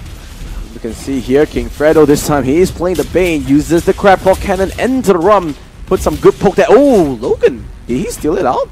No, he did not. So. Oh no, Clint steal it out. Solo's there. Good pickoff coming in. Does have the... Let's see how this Clint will work out here. Looks like first blood getting drawn by Rush. Now, just a fun fact here. Oh, that's a return kill coming in. Not really sure what happened there. Everyone is pretty low here. Dragon now. Fredo plays Crab Claw Cannon, gets the snipe, and the flicker onto Luffy. Luffy, you're actually pretty low yourself, but with the confidence, with the damage, he will be able to take down. It will be a 2 for 2 after all of that, but AirAsia does have the lead. Yeah, and this is going to be really important for We Own World to keep up consistently because AirAsia SAIYAN likes to set the pace of the game, likes to control the tempo overall, but it looks like, ooh, Vinsmoke force the flicker out of the way here. Grok going to go for probably going to go look for an invade, trying to get some information on where the enemy team is. Yep. Grok doing what, this is what you need to do as Grok, right? Oh, you have that passive when you ever have Power of Nature up available. you don't get CC, and you need to just put that watch pressure. this. Oh, Shank, Bang. dang. That is just 20 seconds. Oh, Luffy, they're going for a dive. They tried to push on the Logan. Logan flickering really aggressively. Now, 4 members. Oh, my. Crab Claw Cannon. More like Death Claw Cannon with that damage coming in. They will take down one. And now, Shanks actually take out 1Q in the backside. Flicker. Fancy feet, but not enough. There goes the Phantom Execution. One more auto attack. One more spell. No, he survives. Grandpax will be able to walk away from this. He was tanky enough, and that is the strength of Grok. Oh man, Grok's passive just came up at the right time, and they're going to be taking a lot of damage towards the mid tower. Luckily, the rotation coming in from Vinsmoke to pick up that wave. Mihawk is able to push out a little bit of damage. I don't think they're going to completely commit to this fight because they need Vinsmoke to hit level 4 before they really want to like turn the tables onto the side of AirAsia Saiyan. There goes Dragon. He is pretty slippery, so pretty hard to catch him. He has 2 abilities that lets him dash or blink to a certain location, so it's always hard to pick him up. Meanwhile, actually, Soul's been pretty quiet. He's just farming happily in that bottom side, taking out a goal. Meanwhile, top side is all that damage, all the action coming in. Vinsmoke coming in. Will he go for the ultimate? He is in rage form. Pops the ultimate is the Mihawk, but will not pick on anyone. Curse Oath is on Logan, so he will get a ghost of it, but no follow-up. It's kind of wasted there. Really good disengage overall. Solos, I mean, he is playing Clint. It takes quite a while to get him online. He has the rapid boots to respond to everything, but overall, just look at how he plays. He doesn't exactly have... Oh. Not sure what happened there, but Logan did get picked off. I think Solos will pick this tower up for free. Vinsmoke onto this turtle. They know that Clint is down on Mihawk. Oh, into the hands of Grippax, into the hands of a rock, and the deadly magic. Surprise, surprise. Now you see it, and now you don't. They do take out Mihawk, but the turtle will go over to Weonwo. Well, at least Weonwo was able to get some kind of consolation prize out of all of it because they did lose their bottom tier 1 very, very quickly over to Clint. And right now, Clint, he needs about 3 items, I have to say, before he really comes up online. And this is going to be important here. Oh, there was a little bit of bait coming in from Solo. Shunpo was used by Logan. Not enough just so yet. Shanks does put the Curse Off. So, looks like what they want to do with the Curse Off is to just get another tanky member in line. Hey, who needs the draft the tank when you can just steal it? Yep, that is true, but they do have a tank. You know, it's a Minotaur. Like, Lightning Tron gets completed by Rush at the moment, so he will have that little bit of burst and Grippax.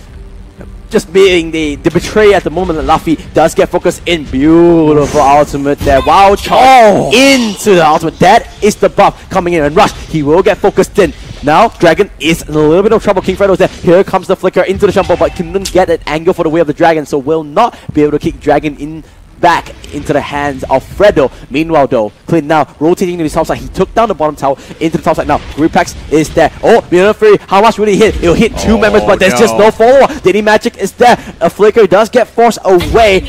But look at that. Bane picking out a kill in the bottom side. That was the fight that we saw earlier on. They finally did manage to take out Dragon on that Lancelot, and now they can just freely push. They have the Daily catch onto it. They will get a tower, but now here comes the ultimate. Ejector will push him back. Logan just really, really slippery. Just like a smooth criminal, trying to move left, right, and center. He will have the immobilize because there is the blood. Oh, he uses the Shumpo over the wall. The auto attack is just not enough. He will Jikundo out of there. No and just way! Like a smooth criminal, you never saw him coming. He just walks out of there.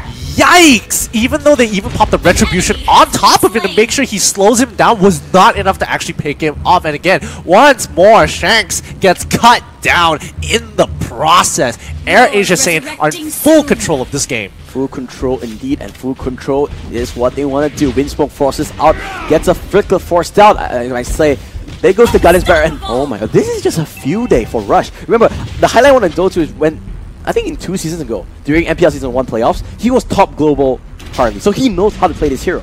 Oh yeah, this is not something that he's very uncomfortable with, and so far the buffs have been doing him very, very well, where he's confident that if he has a team member to add a little bit more damage, he's able to pump it. But this is going to be the fight that you want to keep an eye out for. Oh, Mihawk, he's just trying to play Ring Around the Rosie. One more ultimate, a little bit of overkill, but Grippax will mind because he'll pick up that kill for himself. Oh, now Rush picking up the concentrated energy. This is going to be so good for him because now he's going to be able to sustain, take fights, go into the jungle, come back out with full health, and continue continue fighting on. And I mean, Real World is in a lot of trouble. They cannot stop the bleeding as of right now, as 2 lanes are getting shoved in, and there's nothing they can do. Vin smoke! There goes the Pop, and Pop goes the Weasel. There goes the Tenor! Phantom is here! He's on the 4 members! This could be the surround they are looking for! They take 2, but there goes Clint Souls, doing so much auto attack, left, right, side. He's on a triple kill. Can he get more? Beyond into the face of Souls. He wants to take down this Clint. He gets off the kill, and now he wants more blood Gripex into sight, but they are not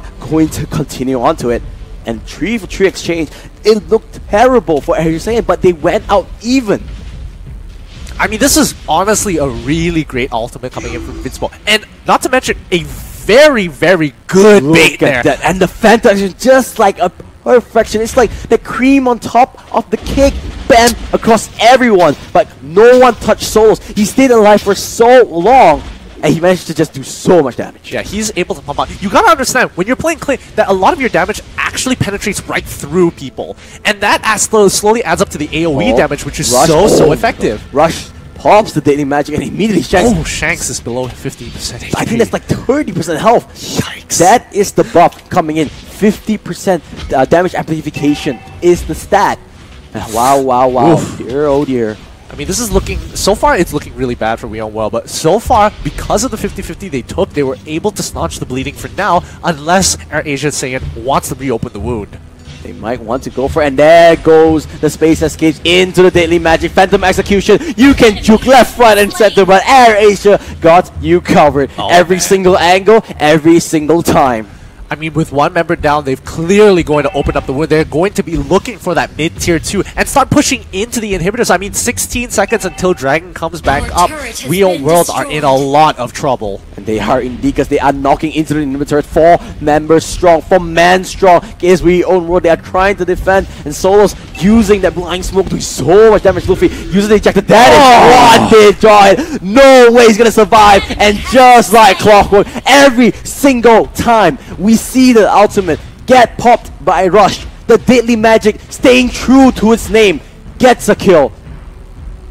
Oh, this is just so rough. And as soon as they're able to punish them, they go straight onto the Lord. With only 2 members, Solos and Rush, this is going to be done so quickly. Especially considering that every other member is on 1 lane each, continuously pushing it out, making sure that they can't even get out of their base. Just like that, they just needed 2 members and they get it. Logan there, playing the front line, uses Jacundo, tried to connect onto Dragon on the Lancelot, but couldn't find anything. No cigar, in other words. And now, as just saying, 4 members strong. They might wait for Lord, they might not want to do, because they have all the momentum in the world. Logan looking for a pick-off, but nothing just so yet.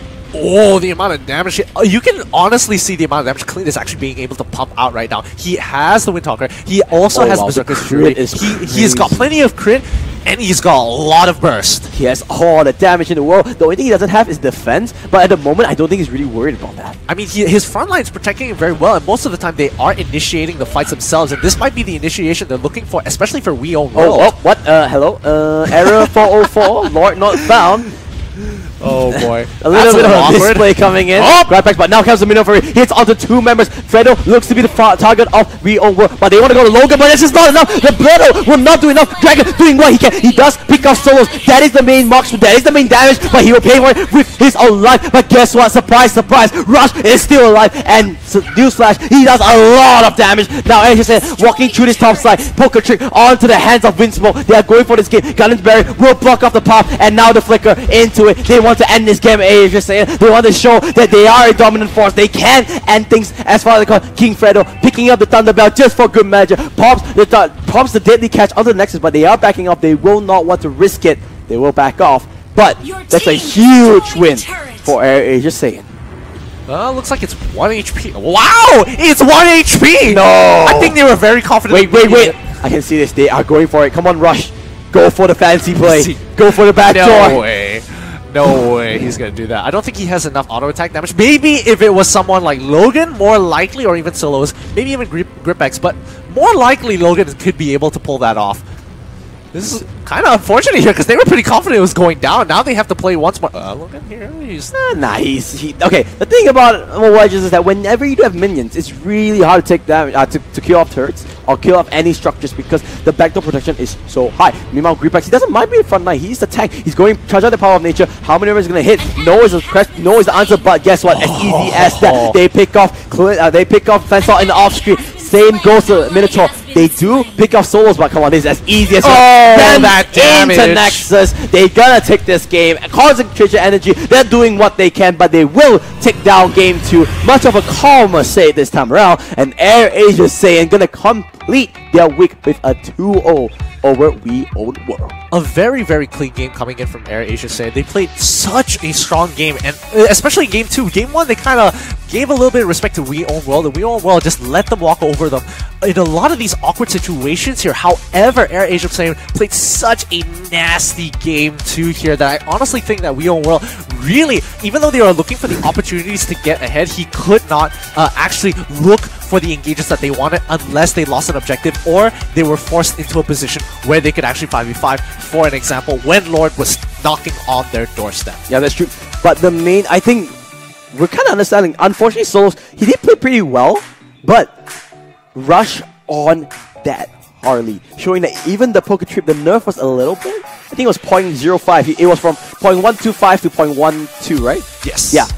The daily magic buff is just way too strong. Every time he used that ultimate, he almost guaranteed one kill. Yeah. 100%. Let's look at the highlights really, really quickly of this game. And I think from start to finish, it was all AirAsia Saiyan. Yeah, it really is. AirAsia Saiyan played such a strong game. And though We Own World was looking for an opportunity to keep up, just the pressure coming in from the top side of the map, they were just unsure of how to actually deal with this because the amount of dive potential, especially in the early stages of the game coming in from AirAsia Saiyan, was just too strong. And they just lost tower after tower after tower. The gap was too big. One big team fight, and it was over. That is true. You can see, We Own World, they tried to do that pickoff, but Logan with the quick feet, with the quick hands, and with a little bit of help with his Shumpo, manages to stay alive. Just with a sliver of HP. But this was the time. Beautiful maneuver. Hits on the 4 and the Phantom execution hits on the 4 as well. But there's just no one touching on the souls. Look at that. He's free hitting left, right, and center. Good kill coming up from his team. He picked up a triple kill before he went down himself.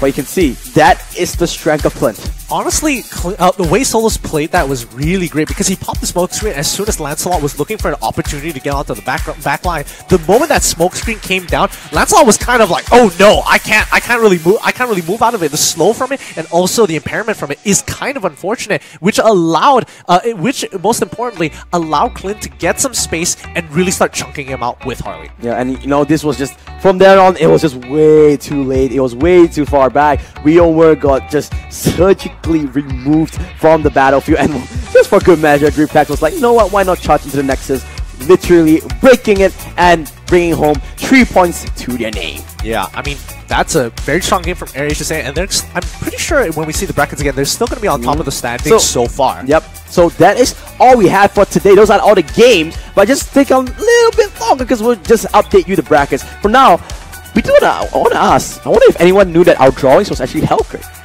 It was Hellcrit, guys. Look, that's my drawing. Don't you see? I mean, I don't know anything about that. I don't know what that is. This is the hoodie that he wears. You know, I mean, yours was like an anime version of it. It's an easy way of drawing Hellcrit. Come on, he's got the claws, he's got the face. So, I mean, you missed out on the face. That was the opportunity. Fanny and Hellcrit, they permanently banned away. We're showing it right here. Anyway, it was a really fun thing to do today, and I don't care what anyone says, that is a bottle of water. I knew you were going to bring that bottle of water back up. But yeah, okay, let's wrap up today really quickly, right? Recap top to bottom. Top to bottom. At the start of the day, Borneo Dragons definitely shocked a lot of people. A lot of people were saying, you know what? This is Saiyan Reborn's chance to redeem themselves. But Borneo Dragons didn't let up. They were like, let's carry out the momentum from last week, and they managed to 2-0 the team. I definitely think that they definitely played this composition. It's something they had to have practiced because their pickoffs with Eudora was so effective, and they kind of knew that they had enough damage. And in most situations, you're kind of questioning whether you have enough damage with a Bane, especially pre-level 4, where you have an Eudora, Bane, and also I cannot remember the last one. Martis. And Martis as well. Once you get the stun off, it's just a continuous run over. I could see everyone on the side of Borneo Dragons played to almost perfection right there. always find a way in team fights to come back.